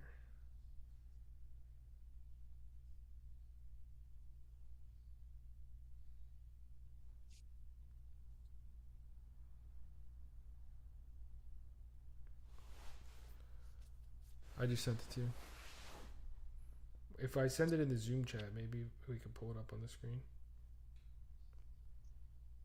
But I have to change Michelangelo Correct. Mignone to my computer. Correct. So mine would All look right, like let me pull this up here in the chat. So I don't know how big this is going to be, guys, but this is basically you need OpenClaw config schema, forward arrow, and then this is the file path where you want it to go. So in this case, the slash users every Mac is going to have, but the second slash, this is the unique home folder on my personal computer. So you're going to want to replace that with your home folder name. If you don't know what your home folder name is, go to Finder. In the very top menu bar, click on View and then click Show Path Bar, and or you can go in your terminal and type in Who am I, and then after home folder, it's going to be slash. Well, that's actually not going to put in the workspace. Actually, hold on, that's not the right one. So I shouldn't put this because I was modifying. If you're almost done, I'll tell you what to modify it to, because you just want to. That's just going to put it in your home folder. If you want it to go in your workspace, then you actually need this one, which I'll put in here. And this one's going to be a little confusing because I have my Mac Mini, my OpenClaw runs on is literally the home folder is called OpenClaw. All right, so this new one that's in the chat, you see how it went slash users slash OpenClaw? So that would be home folder name slash dot OpenClaw slash workspace. That's going to put in the agent's workspace. And then the last part, you can't forget, you have to name the file as it exports. So I always name it OpenClaw dash config dash schema dash, and then the date of the version in which you're exporting .json. Okay, wait. I don't know if So I'm losing people in the OpenClaw- chat here, but this is like the secret of secret sauces. This is, if someone wait, can find another human being that knew this before you heard it from me, then I don't know what I'd pay you, but you won't. So what so do I don't have to put because you put slash OpenClaw, but The slash the for first you is OpenClaw whatever should your be- home folder is. That Yeah, one I which is copied my from my Mac computer. Mini, which the home folder is OpenClaw. my But home you- folder is probably Sasha Tash, which is my agent's Okay, but name. then are you sure? Because this is the home folder to the Mac now we're talking. Like when you go on Macintosh. You're going to want to go Finder, Show Path Bar, or go to any file, right click and hit Get Info, and you just need to see the path. Or Yeah, on yeah, the no, it's Finder on Sasha the side. Tash. Okay. It's So Sasha for Tash, you, yeah. it would be OpenClaw config schema. And really what this command is doing is to take a step back and explain, because it makes more sense to order. We're basically telling the OpenClaw gateway, take the config schema and put it here and name it this. That's all this is doing. OpenClaw config schema, the arrow tells it where to put it. This file path is just telling it where it goes. If the file path you write does not exist, this won't work. If it does, you'll just see it show up instantly. And then the naming, you can name it whatever you want, but my naming structure is OpenClaw-config-schema- and then the version .json. Very important you put .json at the end. But the name, like, you don't have to put the version, right? You don't, but that's how what IBS. Why wouldn't you put the version? Because then when you get the next one, it's gonna, you're gonna know which one's which. So if you update your OpenClaw, it puts the new version inside, Not and you have to automatically. redo this command. Yeah, you just redo the command. Yeah, exactly. Yeah, exactly. So you have to, when you update it, it puts the latest version, and then you have to do this command again, and then put the newest version. Right. Okay, what I'll do is, instead of putting the version, I'm gonna put the date I did the backup. So today Interesting. Okay. is that not good? No, I mean it's fine, but what don't you like about the version matching of the schema? I just don't know what the version that I'm running run on. OpenClaw Just status. I'll tell you. Yeah, yeah. Yeah. You So I'm definitely- running. You stuck with 0.7.1. 7.1. All right, so call it 2026 7.1, or however you want to do that. But definitely tie it to the version, because that's the most important thing. It's irrelevant what date you did it, because you're gonna look back Okay. at the date and not know what version you were running that day. So let's do that. But when you say it's gonna bring the schema there, is it gonna remove it from wherever it currently lives? No, it just is exporting it into a human readable format. So I'm gonna share a Interesting. lot on this. Actually, hold on. Let me pull some stuff up on the side here, and then I will get into, because I got And stuff it should I've push it never into my shared. workspace. I got stuff I've never shared. I'm pulling the curtain back, everybody. We are sharing it all. I'm looking for something called OpenClaw Ooh, second But I version. think it already had my other one, but it shouldn't matter if there's two, right? Or should I delete the old one? No, it's fine if there's two. I just tell the agent to look at the new one, and then if you want him to update his tools, you can tell him there's a new version. And then what I could do is I could open this in VS Code.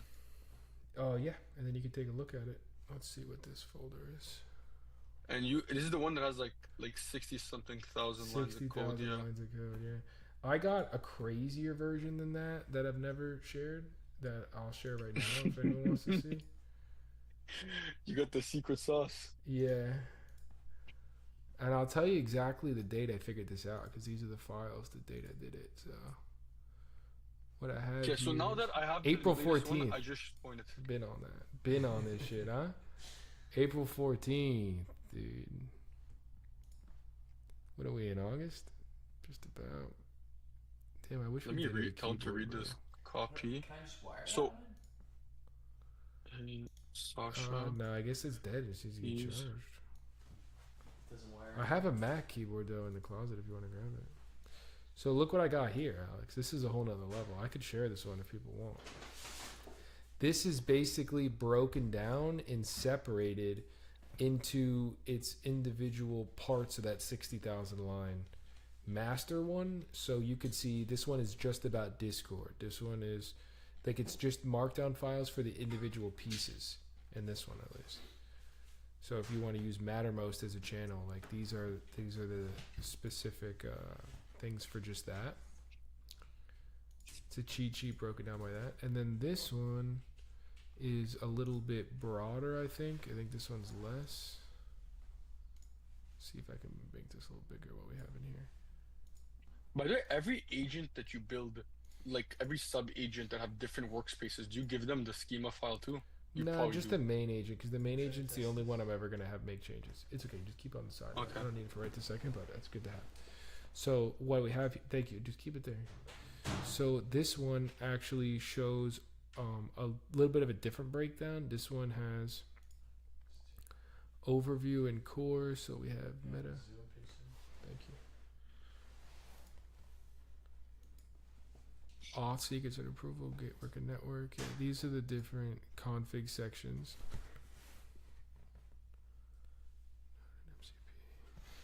Do you want to put your yourself in the bottom left or something?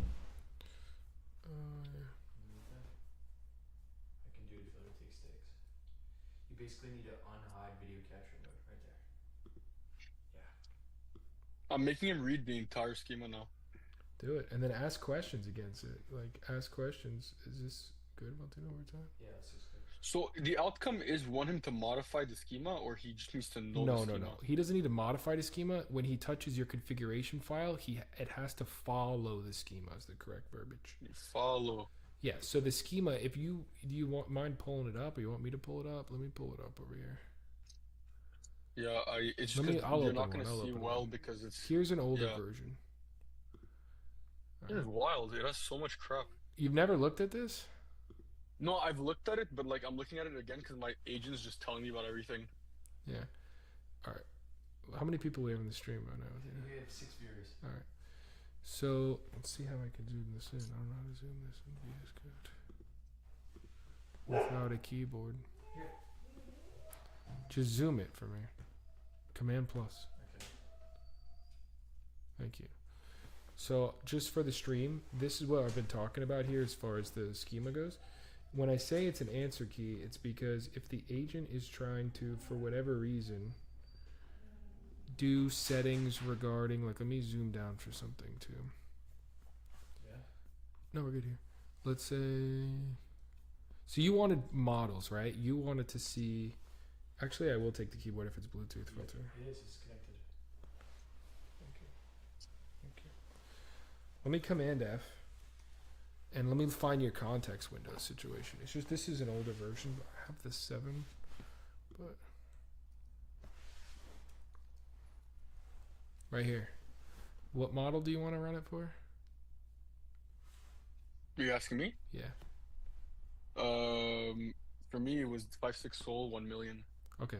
So at least on this version that was from May 7th, I Command F to context, and it's under properties, models, properties, additional properties, and I would fact check against the July one, but right here where it says context window, the person you saw in that video that's like, oh, I figured out how to hack it, look on my OpenClaw, all I did was just put this in their configuration. They were smart enough to know what it is that goes in there. But where it says context window, you could do type number, and then exclusive minimum 0, and then context tokens integer, maximum right here. This is where you would put the numeric value for the maximum context window, the maximum number of tokens. You can see the true maximum is like, I don't know what that is, like 900 trillion. That's probably the size. You mean tell me you could do more than 1 million? Yeah, but it's not really going to function right. Like, I wouldn't push past. I don't even know if I'd recommend doing the million. I think you get more downside than you get upside, personally. But Doesn't it? So is in theory, it only compacts when it hits the cap. So if it's uncapped, it'll never compact, but it'll run tremendously longer to get anything done. Really? So what you put in there and what the model can handle are kind of two separate things. I have a whole thing in here. You should watch my fundamentals section, Alex. Come on, man. In here, I have a whole section talking about token limits and context windows, and I talk about this dip, right? So what not a lot of people realize is just because the model provider touts it around that they have a 1 million token context window doesn't mean that it's going to function how you think. And what is a common phenomenon with these models and context windows is if you see this dip right here, in the beginning of the context window, and I don't know if on the stream they can see my mouse, but at the end of the context window, that's when the agent can recall the best. That's where the best recall is. But there's this thing with AI where in the middle, there's like this little dip and trough. This is the hardest for the AI to be able to recall, regardless of how good the model is. And so the bigger you make the context window, the bigger that dip is. So that's where sometimes it's actually better to have a shorter one, just because GPT can do up to 1 million. If you run it at the 272, there's a reason why that's the default. It's because that's kind of like the most effective. If you want to push it, just keep in mind that it doesn't have perfect recall of the entire 1 million. I get it. Yeah. Just because it can handle that doesn't mean that it's going to be like perfect recall. So what I was looking for, though, was there was a version of it that had... There's a version I had custom made that had... That's why you always reset the session. I mean, I don't always reset the session, but what I will do is... I mean, the way I use my OpenClaw in Slack, every thread is technically a new session, so it has a clear context window. So, yeah, these documents here are config schema plus a little more, where it explains it to you. So as far as channels and messaging goes, this one shows what a channel is, review priority, and then it shows you the most important fields, which are like, these are all the different channels you can use. And a dot path is just, if you go back to VS Code, how dot paths work is when this scoots over a new line, an indent, that's a dot. So that's what this is showing. This is showing the most important nodes. This is a little more human readable, which is like some information regarding these things. Schema glossary. This is helpful. So when I was learning this from the first time, I mean, these words sounded crazy to me, but schema glossary. Inside that 60,000 line schema file you're looking at, Alex, you're going to see words like Boolean. Boolean is coding jargon for literally just true, false. All right, so you're going to see, and this goes back to Shelby's not in here, but where he was asking me about bot-to-bot communication, right? You need to have in your schema file where it says allow bots, that needs to be set to true if that's what you want. Now, what's so important that I try and tell people is that if you say allow bots on, you're going to break your fucking setup. You can't put on, because OpenClaw's config expects true, false. You can't just put the word on. You can't put the word yes, no. Okay? If you see string, so all of these are basically every single setting in here. I'll take off my Command F. Every single setting, you're going to see integer, you're going to see Boolean throughout here, you're going to see string, you're going to see these words. You see right here where it says time format, type string. So what that basically means is that OpenClaw is expecting, if you're going to put the time format, it's going to expect it in a string format. What does string mean? String means text in quotes. So for that, you can put different things. You can put local, loopback, default. You can put stuff in string. Integers, clearly, we all know that from like middle school math. That's just a number. But number can have points, so it could be like 7.5, whereas integer needs to be a whole number. Array is a list of values, so this is relevant where you usually have like allow from in channels. So if you need to do allow from these Telegram IDs, if in the JSON schema it says it accepts an array, I can't believe I haven't been sharing this document. I need to share this one. If it says it expects Which one, the glossary? This is custom. Yeah, this is schema glossary that I had made for me by my agent back in April. So what it is that an array, I'm looking for one where it says array in here. Array would be a list, so you can just kind of list them out. An object is, if you're like it says right here where it has a port, so if it's asking for an object, then it's going to be just basically one thing. Enum is a value must be specific allowed set. If a schema said values are local or remote, anything else would fail. Oh shit, hold on. And I'm using the clearly markdown reader, guys, that I was showing you before. Okay, we have required. If a field is required, it must be present. Additional properties. That'd be additional thing. Yep. So here's the quick mental model. A string is just plain text. Boolean is true, false, but it really means yes, no. Integers are whole numbers. Numbers are any number. Array is a list. You wouldn't expect the models to know this, because they know how to code. So they know this. So the AI models know what a string is, what Boolean is. This glossary is human. It's for humans. This is human readable. Okay, right? okay. This is for us. What the agent doesn't know is this. So it knows what Boolean is, but it doesn't know the 60,000 specific individual settings that OpenClaw expects. How could you trust a model out the box? At the time it's almost 44,000. How could you trust, an AI, an LLM out the box to know OpenClaw's specific schema? You know what I mean? That's been like my whole premise I've been trying to communicate to people. It's like, you can't expect, I don't care if it's Opus, I don't care if it's Fable, this, that. Maybe some of those models are at the point where they're smart enough to reason from first principles and be like, well, maybe let me go find the schema. But usually they just touch the config file, and by the time they break it, it's too late.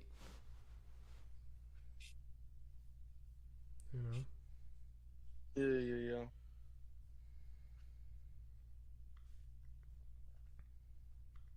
So I will share that glossary with you guys. Yeah, you had a chat. I was just about to ask that you would share it, please. Cool. But I'm gonna go and have Oh, dude, dinner, wait, hold Michelangelo. on. Before you do, if your agent's looking at the schema, ask him about the memory, and you'll see what I was trying to tell you before about memory. Did you check your OpenClaw status to see if you have memory core enabled? Dude, there's so Let me much ask shit. him. You could do memory flush. You can do... It was called memory core. Like, I remember you weren't sure. Just ask him. Be like, look, read the schema and tell me everything about the memory we can enable. Like, what are the memory options? Yes, I did. And he'll explain it to you. And I don't know, do you have the docs? Does your agent have the docs folder that I talked about? Yeah. So We had inside of the index. docs, if you go to concepts, you can tell them to go look for it, and then you go. There should be a memory one in here. Yeah, there's two. There's actually like a lot. So there's memory.md, and then you have memory search. One of the two of these talks about what I mentioned with the vectors and embeddings.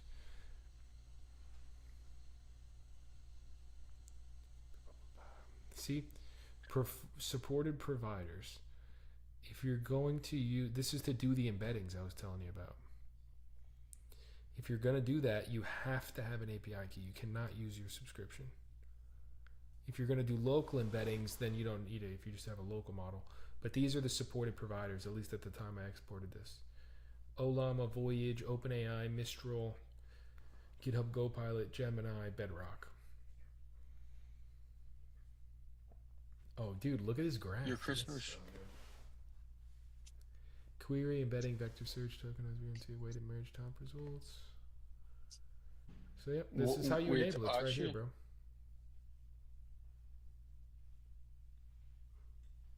Where's the docs? I don't have it on my setup. I just So realized. the docs folder. Hey, baby. Come in. We're live on stream. You can say hello. 7 live viewers.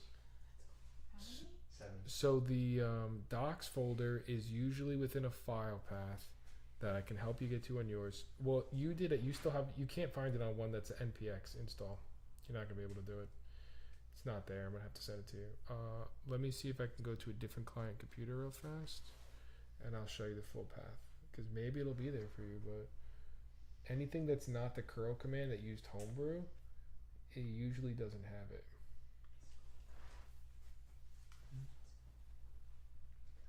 So just give me 1 second. I'm going to pull this back on screen, guys. I'm just going into this.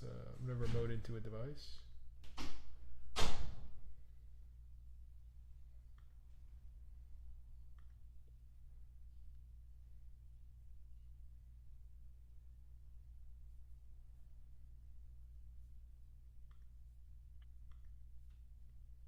Are you looking for it right now? Yeah, that's what I'm doing because I have a setup that already has it because we had So pinned did it you on go, that you got to go setup. to Microsoft. Here, let me go back to mine because I don't want to pull like a client one up.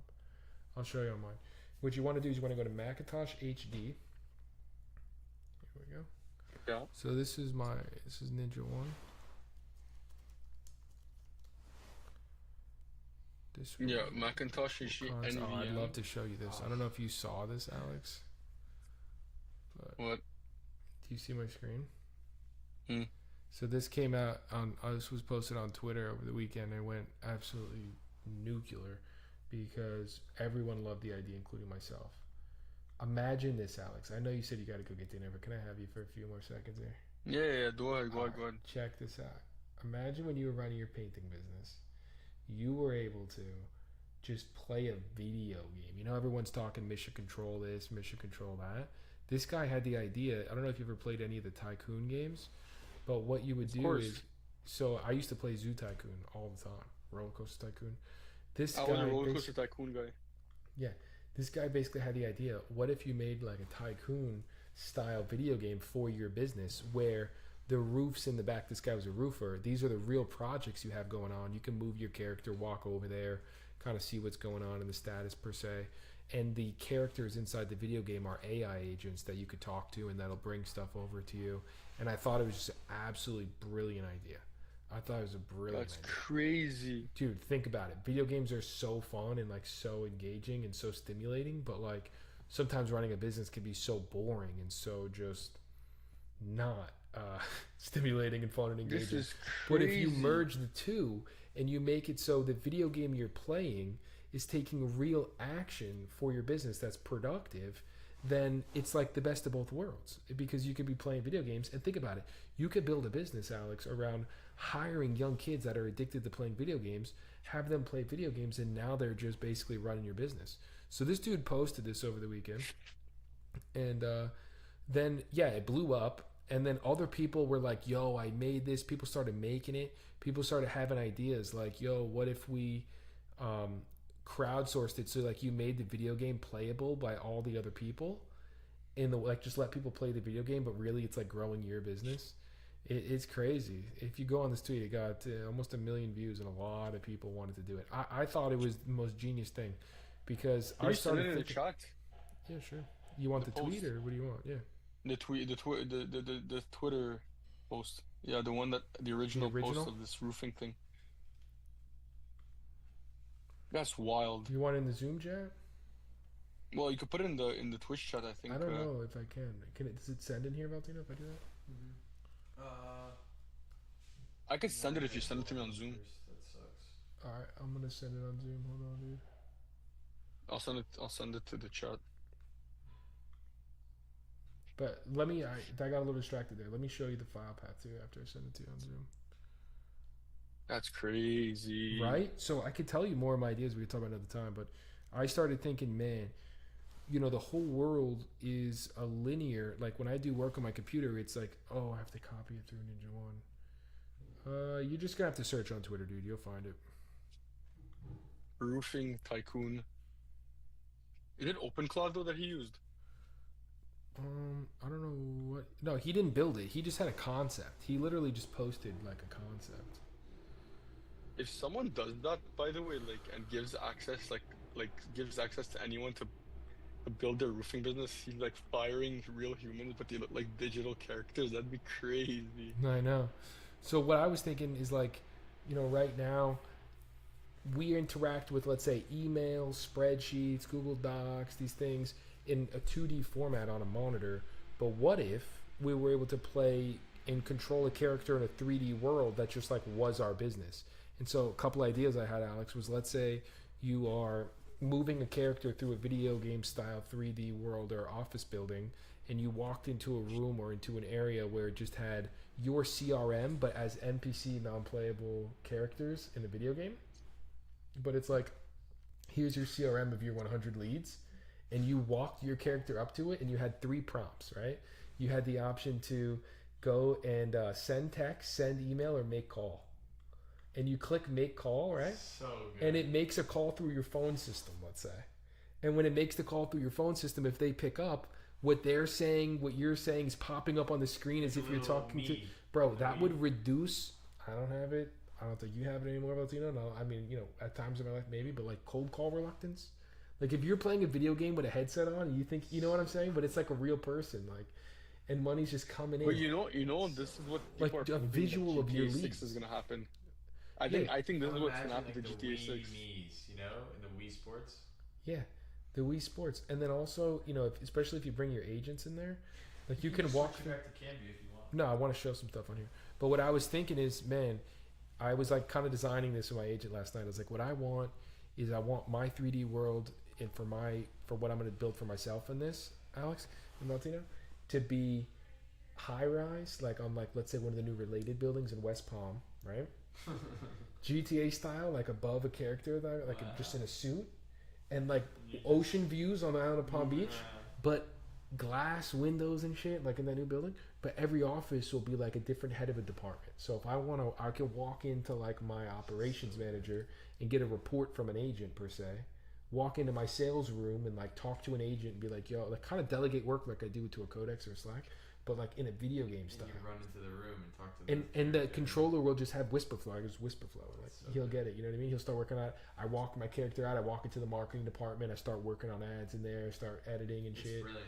Right? It would just be so. Oh my god, I'd work 24/7. Like I don't know. It would just be amazing. And it's to spec that you would prefer all the. You can type of customize data you want, everything.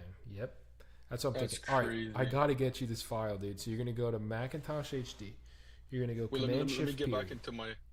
Let me just get back into my device. Get into your device. You're gonna start having some ideas, dude, and you're gonna tell me about it. I want you to tell me the ideas you have. Just think through it, bro. I'll tell you more ideas if you want, Alex. Imagine, you're a contractor, right? And you're working on an estimate. Instead of working on that estimate with scratch fucking note paper or a Microsoft Word, or maybe you're advanced enough to use Excel, or maybe you have a SaaS tool.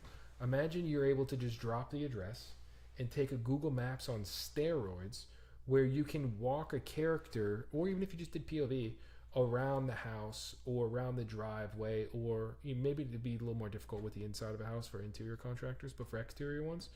And then you can kind of run a simulation of what it would look like. I thought about for, let's say, driveway work. When you rip out the concrete, how many levels you go down, when you put the new material down, you run through a few samples, you take like all the different common driveways, and you can in real time kind of like move your character around and run through different samples of like what the driveway would look like.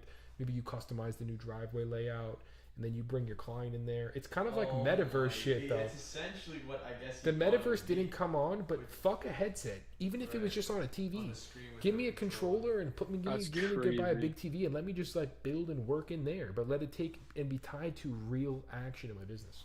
I think about, let's say, like Mad Mobile, right? I used to play that as a kid. We used to make money in there. What if I could just make real money in there?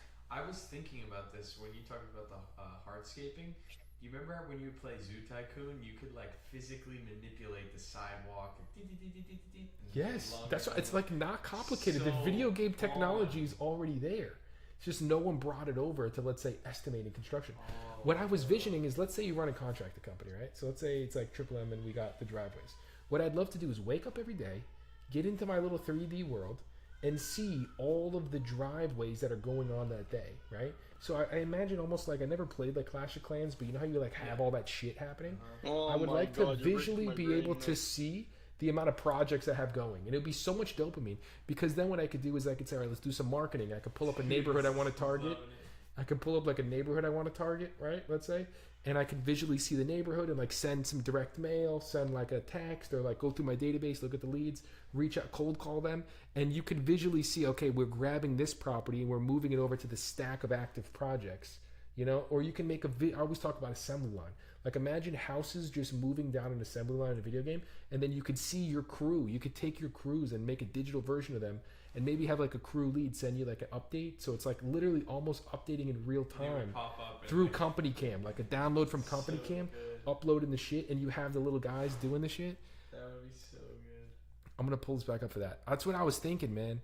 Like having, that's the ideas I was having. Having it be like real projects that are going, like a real roof, a real driveway, a real, you know, something getting paved, like a real parking That's lot, crazy. right? By the way, I Yeah, found the who's to docs say folder. You can't route the phone calls right through it. Yeah, need to why talk couldn't to you? them. All right, so it's OPT. I'm gonna do it for everyone in the stream, just in case someone watching wants to do it too. Macintosh HD. You show hidden folder. You go OPT homebrew, and then you got to scroll down and do lib. Is this the one you found, Alex? Then you got to scroll here, down I and put do it in the node chat. modules. How'd you find it? Then you got to go to OpenClaw, and then you got to go docs. It's like a crazy ass file path. How'd you find it? I basically just told my OpenClaw to find it. Oh, all right. Well, that works too. Once you get in there, though, you're going to be able to see that there's a ton of different folders. There's over 628, if I have my agent count, different markdown files organized into these groups. The ones I use the most is concepts, and I also use automation. That one's got like the real fire that no one knows about. And then I also use Gateway's got some Right. good stuff. Trying to put it in the chat, it's just not letting me. It's all right. I have it up on the screen, so hopefully it's all. But inside of concepts is where you can find, let's say, the multi-agent.md. And then this is where I do the file feeding. So I'll grab the file path to this, and I'll feed it to the agent. I'll say, yo, I want to set up multiple agents. Can you go through and read this so you understand what's needed? Because, like, I used to struggle with that a lot, where I'd go sit down with a client. They want 7 agents. I'd build them a multi-agent setup. And then depending upon the model they were using, or I don't know, just unforeseen variables. Sometimes the agent would know what to do, sometimes it wouldn't, and it would like skip over the state directory, skip over the workspace, skip over the session store. Alex, I think this may have happened to you in the past where you ask an agent to set up a multi-agent setup. If you file feed this to the agent, he'll know, okay, well, every agent needs an agent.md, a soul.md, a user.md. Every agent needs a very specific file path for the auth profiles. So you just want to give this to your agent first, your main agent, before he sets up more agents. Yeah. All right. Yeah, no, it's been better since I gave them the docs folder for one of my clients. Since we set that up. God, yeah. And what I like to do is I'd like to just tell my agent to put the file path to this inside of his tools.md. It would be even better, honestly, I just thought about this, if we took the docs, put vectors and embeddings around that. Yeah. Put that in his fucking memory SQL SQL database, right? It's so funny. I saw Oh, something. Now in the after hours. We're in the afters. I saw something here called School Call. I'm like, what's this? And this is a custom CLI that I had an agent Codex make for me. This is a custom school CLI, huh? So we can use the commands to go do stuff. So we have like school post for, let's say, school That's login. awesome. The CLI right here. But Michelangelo, it was a pleasure. I have to go catch dinner. Okay. But keep hustling, guys. I love this. We'll do it next week again if you guys are down. Thank you for hopping on here and being a co-host of this. I hope that Yes, people of love you course. as much as I do. And if anyone's in the chat wants to say something to Alex as he departs, go ahead. But otherwise, this will be the new routine, Alex, for the mastermind calls. The next one we'll have Altino on. You know, he was just behind the I'm scenes hyped. today. But the next one, we'll make sure we got 2 headsets, we got the mics, everything will be smoothed out and figured out, so we can have just you be able to pop on, other people pop on throughout the call. All right. No, I'm hyped. Like, if you guys want me to come back as a co-host, like I'm gonna be watching it every week, so this can be good. All right. Sounds good, man. But have an amazing evening, guys. You This too. has been great. 10 out of 10 clock streaming. Excited. Let's do it. All right. see you, Beautiful. man. Take care, guys. All right. Let's see how many people we got. We got 8 viewers. Yes, sir. We have, this has been great, 10 out of 10 contributions, excited for the next one. Thank you very much. I appreciate the feedback. I have so much I want to share. I think the ideal is that at a certain point in the day, I'm going to need to have keyboard and mouse to a computer so I can Yeah. show a lot of what I'm talking about. Maybe the back half, like we do like a breakdown and then Yeah. like opening, and then the back half of the stream can be dedicated. You could do 50-50, 75-25, but I definitely think this screen share part was really informative. I agree. I'm going to show one more Giving thing you just to kind of control round is out. obviously good too. Yeah, so much easier. What I'm going to do is, so this is the OpenClaw, the .openclaw hidden folder that I guess not a lot of people even know about this part, but inside of here you have a lot of stuff. If I go to memory, these are going to be my databases. So this is going to be my SQL databases for the different agents, and these are past ones I've had, my Kimi K2 6 model, my main, obviously, my ChatGPT. So these are different agents, but those are some of the migrated databases for them. And then here's my main agents folder. He's got, his daily memory files in here. But as far as the other database,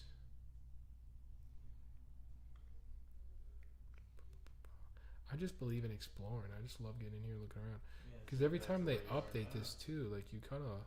They're doing quite a bit Shit behind the moves. scenes. So we have a recommendation from chat for next episode. Maybe even iPad with pencil if you want to draw some whiteboard stuff too. I would love to do I that. brought the pencil today, we just didn't implement it, but Yeah, we just have to be able to hook it up. yeah, it's there's a software I can show you, and you just cord connect to it. Mm-hmm. All right. While I have this open, is there anything anyone wants to see, like inside of here, or am I just showing you guys some more tweets? We're going through some tweets live. What are we doing? Yeah, you can do it. They have I'm just gonna go through stuff I've reposted so we can actually see and I can show you stuff. This one's crazy. This is just talking about Codex computer use. So it can be a little bit bigger, or Command Plus. Talk to me. How's that? Yeah, that's much better. We're in the afters. We're going through Twit. All right, yeah, this guy built it. This guy took what he saw and literally did it. Our company CRM and dashboard is a video game now. He did the Businesses content arrive by ferry. Cause dude, I never played that game, but people love that game. Yeah. Businesses arrive by ferry. New signups spend their first week on the beach as they should. He says, this guy. He says, Dude, as this gets they me so should. I feel like we should immediately start working on this. Okay, so here's The his. whole thing could be vibe coded, or these are Yeah, coded? no, I think you can vibe code the Wow. whole thing. I don't know what that is. Dead leads, maybe. I was thinking this, man. Like, if you could see like your traffic or your leads or just your clients, you walk in there, you can see. Bro, imagine every school member we get, they get a little pop up. They go in there, and then they may even want to get in there and keep playing. He used Fable as orchestrator and Opus sub agents. This is a new thing. Oh, I wanted to talk about this earlier. Talk about it now, I guess. Still can, we're live. Do you want to get on camera or no? I right. would have to switch seats with you. Okay. Well, so he said he was going to build this in Buzz, right? But I'm going to look this up. So there's this new thing that came out called Buzz, which is, I guess, is by Jack Dorsey. And apparently it's the first ever real Slack competitor that people are like, yeah, that's worth it. Apparently this wants to do a lot of different things. It's a group chat platform, but for people and agents. So here's Jack Dorsey. He's the original founder of Twitter. And let's go to Buzz XYZ. First time looking at this. I've not looked at this. I saw 2 tweets about it. But this is what people... Michelangelo reacts. Yeah. Is there audio or no? I thought I heard stuff. As long as it's not too loud for the people. But yeah, new native workspace for human and agent teams. So it looks very similar to Slack, but you can see, I guess, when your agents are working. So the angle is that it's specifically for agents. Yeah. See, look, communicate with your team, bring in your agents, manage your Git projects. So I guess they are trying to compete with GitHub in the fact that you keep your code base in there.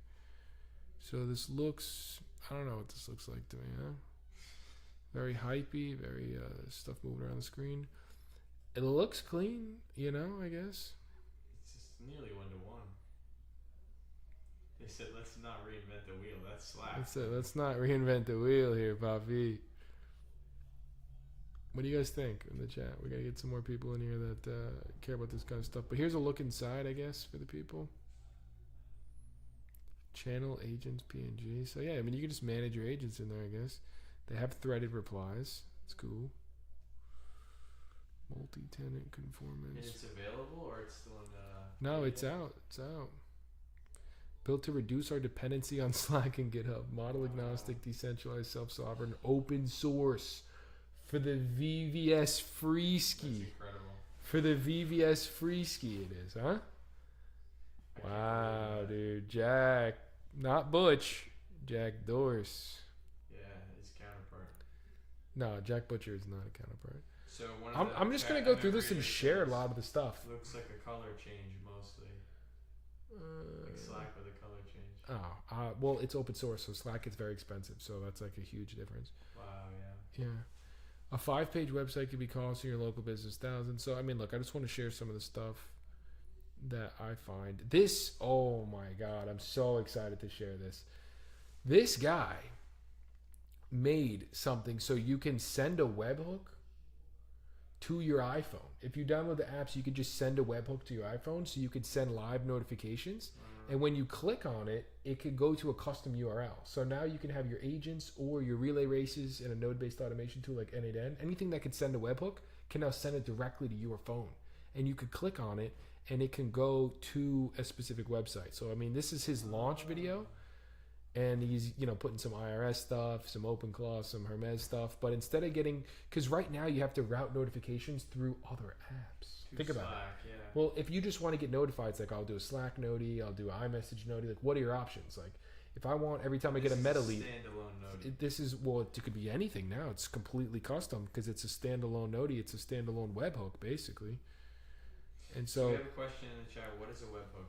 How would you okay, explain great this? question. So, webhook, I'm going to go back to my trusty school whiteboard. Webhook is simply a notification. So one of my favorite things to describe like programming and things behind the scenes is that if basically software tools are buckets of data, right? So right now I'm on my school community. This school platform is a bucket of data. And so school is hosting in a database on their servers video links. They're hosting members that basically registered. So they're hosting a list of people with their emails and an ID that they give to the members.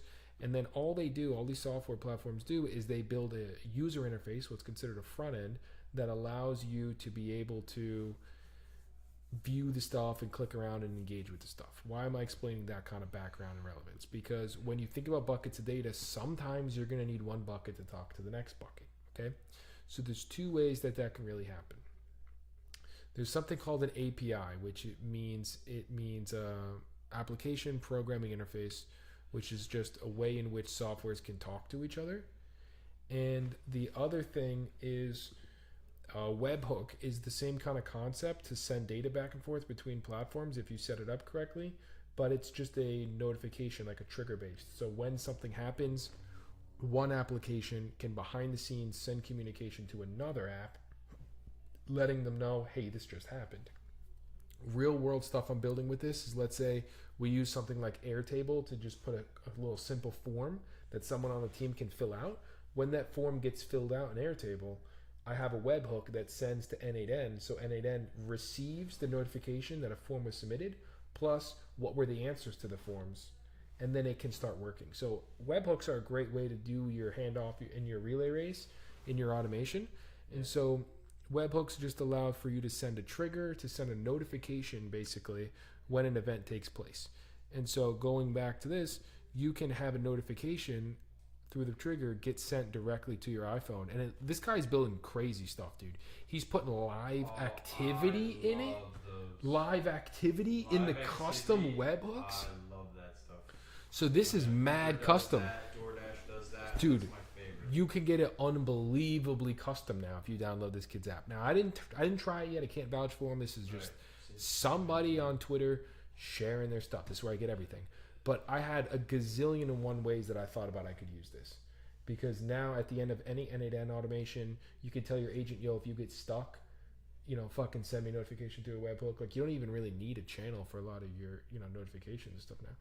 And then MMM Reader says, but why would they love to talk about it? someone said We have to get these guys on stream, meaning the people that you're showing. you're right. No, well, that's the best part about this platform is I can send them a link and say, "Yo, I shared something that you made, and I'd love to have you get on here and talk about it." We just got to dial in the technical side of like how do we get them on a little easier than we did before. But that's that.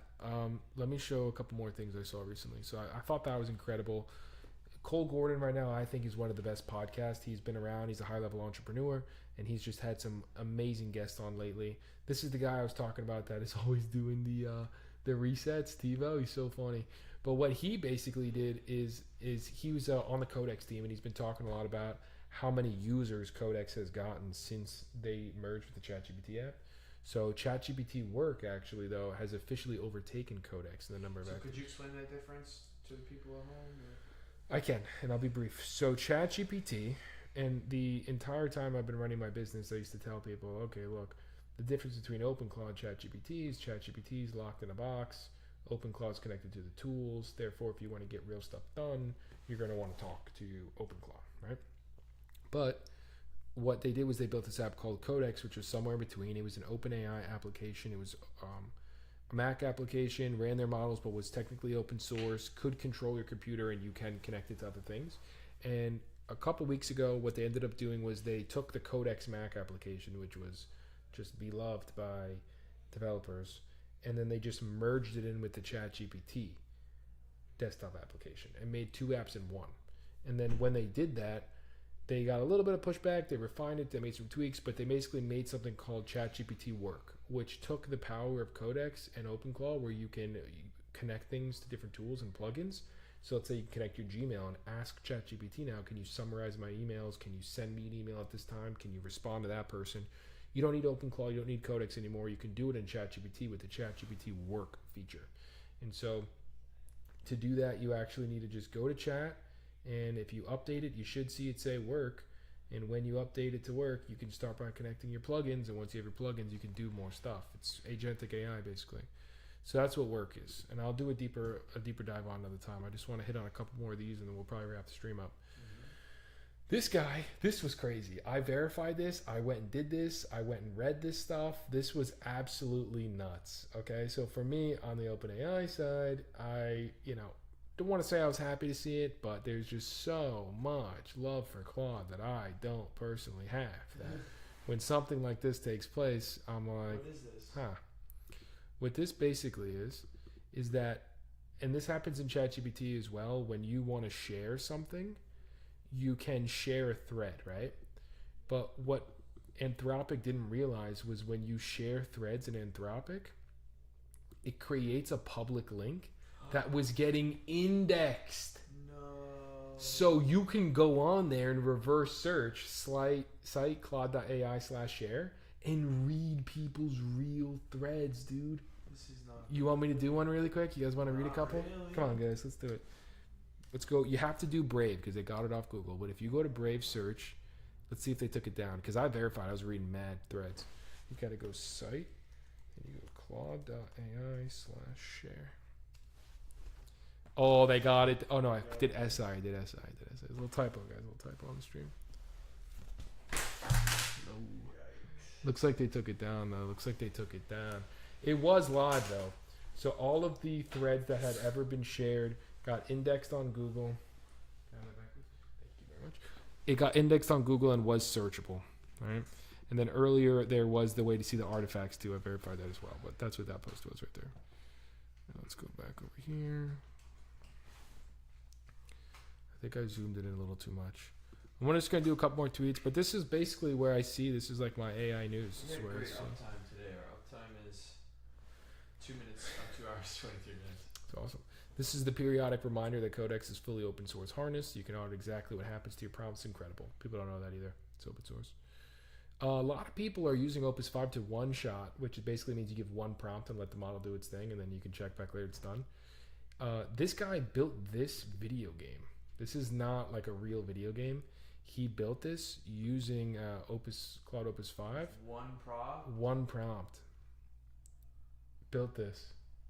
No way. Yeah, dude, this is a custom shooter. That's where I'm One saying we prompt? can But what do you mean by definitely. one prompt. One prompt, it was probably a really good prompt, Oh my god. but he made that. Not a single external asset was used. Everything you see is custom code. Everything. AI games are going to be amazing. That's what I'm saying. We could definitely build AI games for our businesses. And he basically shared it. He's like, here's the repo and the prompt. Here's the repo of the game. If you want to play that game, just download it. And then he claims that you can see the prompt in the thread below. Here's the prompt. I want you to build a first-person shooter at the level of the most recent Call of Duty games. It should be utterly perfect, visually beautiful, with every single thing done at AAA quality, AAA quality, from textures to physics to anything you could think of. Fan out sub agents, have shot sub agents. You guys get the drift. It's a very good prompt. And yeah, basically, this guy's right. Is Xbox Yeah, I was doomed reading if that people too. can build these games at home? Why can't PlayStation build 1,000 games per year with AI? I agree. I think the one thing that Xbox and PlayStation has, like I'm not a video game guy, but what I'll say is the ability for things to be shared and you to play together. If everyone's building their own games, how you so we playing? should do that. And this is crazy. He goes, this is who you're competing against. And the guy goes, how can these platforms detect this? It looks more human than I do. This thing is just scrolling. It's just they're doing a TikTok farm, just scrolling, warming up accounts probably. This is another Opus 5 snowboard test, one shot, Ooh, I like on par with this. Fable. I would play this. Yeah, I was gonna say this is more my style than the other one was. You could just straight play this shit. This looks like a great game on the Nintendo Switch. Bro, because one guy was like, whoever releases this on the store, like, just gets this approved, and it's just an endless mountain you're going down, you know? This looks great. So Okay, so MM Reader says we should have a segment each stream for tweet reading to keep up with new AI news and crazy funds. I would love that. I'm gonna Okay, share this one. segment, I don't know. okay, I'm gonna skip this one for another time. That one's a little dark. We don't want to get into that one unless people want. But here's tell me in the chat. Tell me in the fucking chat. This one, I'll just say, this is the kind of shit though that's going on here. It's so funny. So Anthropic releases Claude Opus 5, right? And then they go, listen, on several coding and knowledge work evaluations, Opus 5 is the new state of the art, right? And they put out this graph. And I'm not going to show you the tweet below until you take a quick look at this graph, and you can see that they show through these darkened highlights that Opus 5 is better than Fable 5, Opus 4.8, and they put ChatGPT 5.6 Soul in there, right? Look at this. Then you go down, Tebow writes, may I propose? Okay, and at first I'm like, is he changing something? He's pointing out that ChatGPT 5.6 Soul at Agentic coding scored 72.7, which is the highest out of all of them. But when Anthropic releases it, they did the sneakiest little light highlight. They literally lightened the highlight on that one. To show that they didn't win. So everyone's looking here and being like, wow, beat him on everything. And so did I. But Tebow, the guy on the Codex team, keeps doing the resets. He literally points it out. Mike keeps doing resets. All right, let's go to Tebow's account. You'll see. Tebow, there's like this whole thing where like at OpenAI right now, there's like this big button that you press it and it resets the usage limit for every user. For every user? Every user in the entire world gets reset back to 100% usage. So if you're on a $0 plan, a $20 plan, you run out of usage and he presses the button, it gets reset. So I'm going to try and scroll quickly to find something where he's actually talking about the button, but he's the guy that keeps pressing the button and keeps doing the reset. And he'll come on here, he'll post, he's like, hey, look, we know I just did another reset, and everyone loves it. They're like, yeah, Tebow, yeah, you're the man, Tebow. Hopefully we can have Tebow on here one day. I love him. I get on here, you can see all these resets right here. They started to literally. Oh, no, I've used those, but that's. Oh, here's the button. Here's the button. Token reset device. Authorized personnel only. Oh my god. Press that. Boom. Everybody gets Is a that reset. real? I don't know. I think. So he said here, do you think it has a reset button? See, it's like a little joke. It's a little joke on there. But that's what that was. The may I propose. This guy, I mean, I usually save shit like this. This is just like really good like branding. The guy's making that. This is super underrated, but in Codex, like we're getting in the weeds here now, but what you're able to do is actually take a local folder on a computer, open it up as a project, and kind of control context window and give the agent somewhat of like a repository to work through.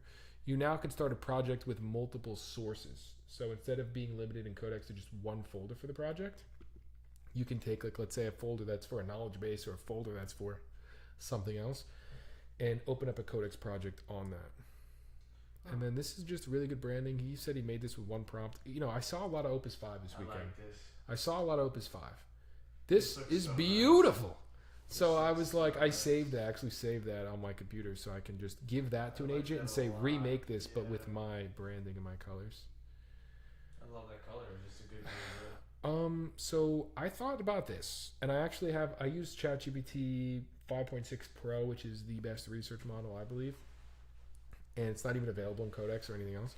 But this guy was talking about that the agents are consuming APIs, but few people are actually building custom APIs. And I think your buddy Cole actually was doing this, where you take a large data set and then give AI agents or their humans or their softwares the ability to ask that bucket of data, going back to the previous question.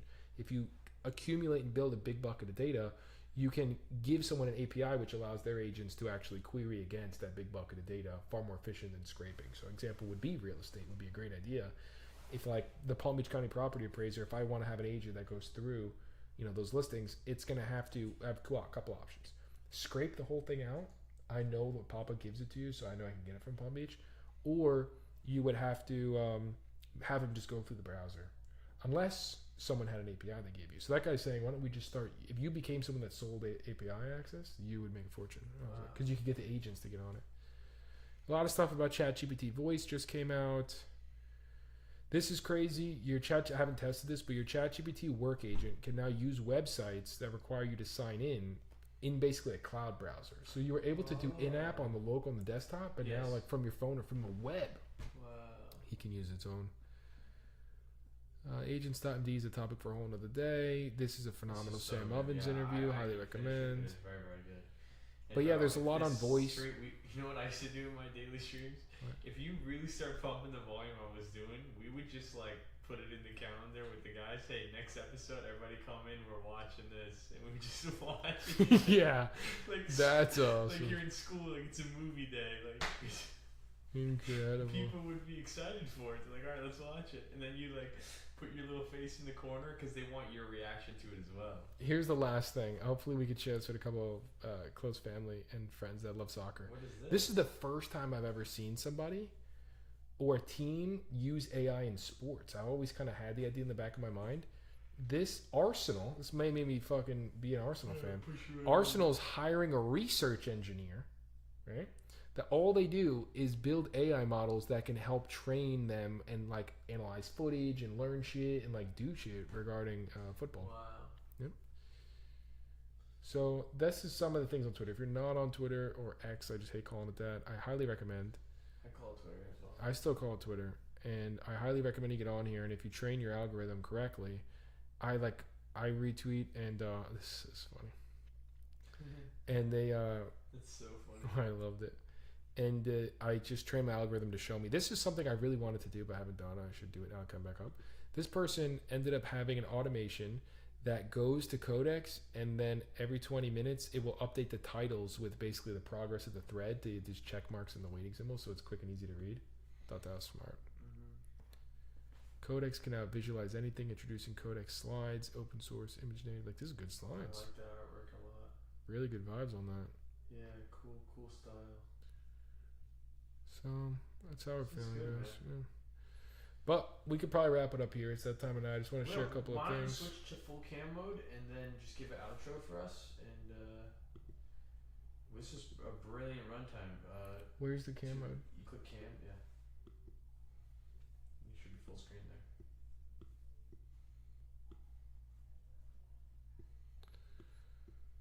So, I see we still have viewers. I appreciate you guys spending the night with me. Hit me on school. Hit me on, if you got my number, you want to reach out to me. I would love to talk, get some feedback. For those of you guys that could not engage in the Twitch stream chat, I'd love to see you guys, make an account so we could talk and you guys can do stuff later and get involved in future streams. We will be getting on here very regularly. I'm thinking about just moving the 2-day, twice a week school masterminds to Twitch.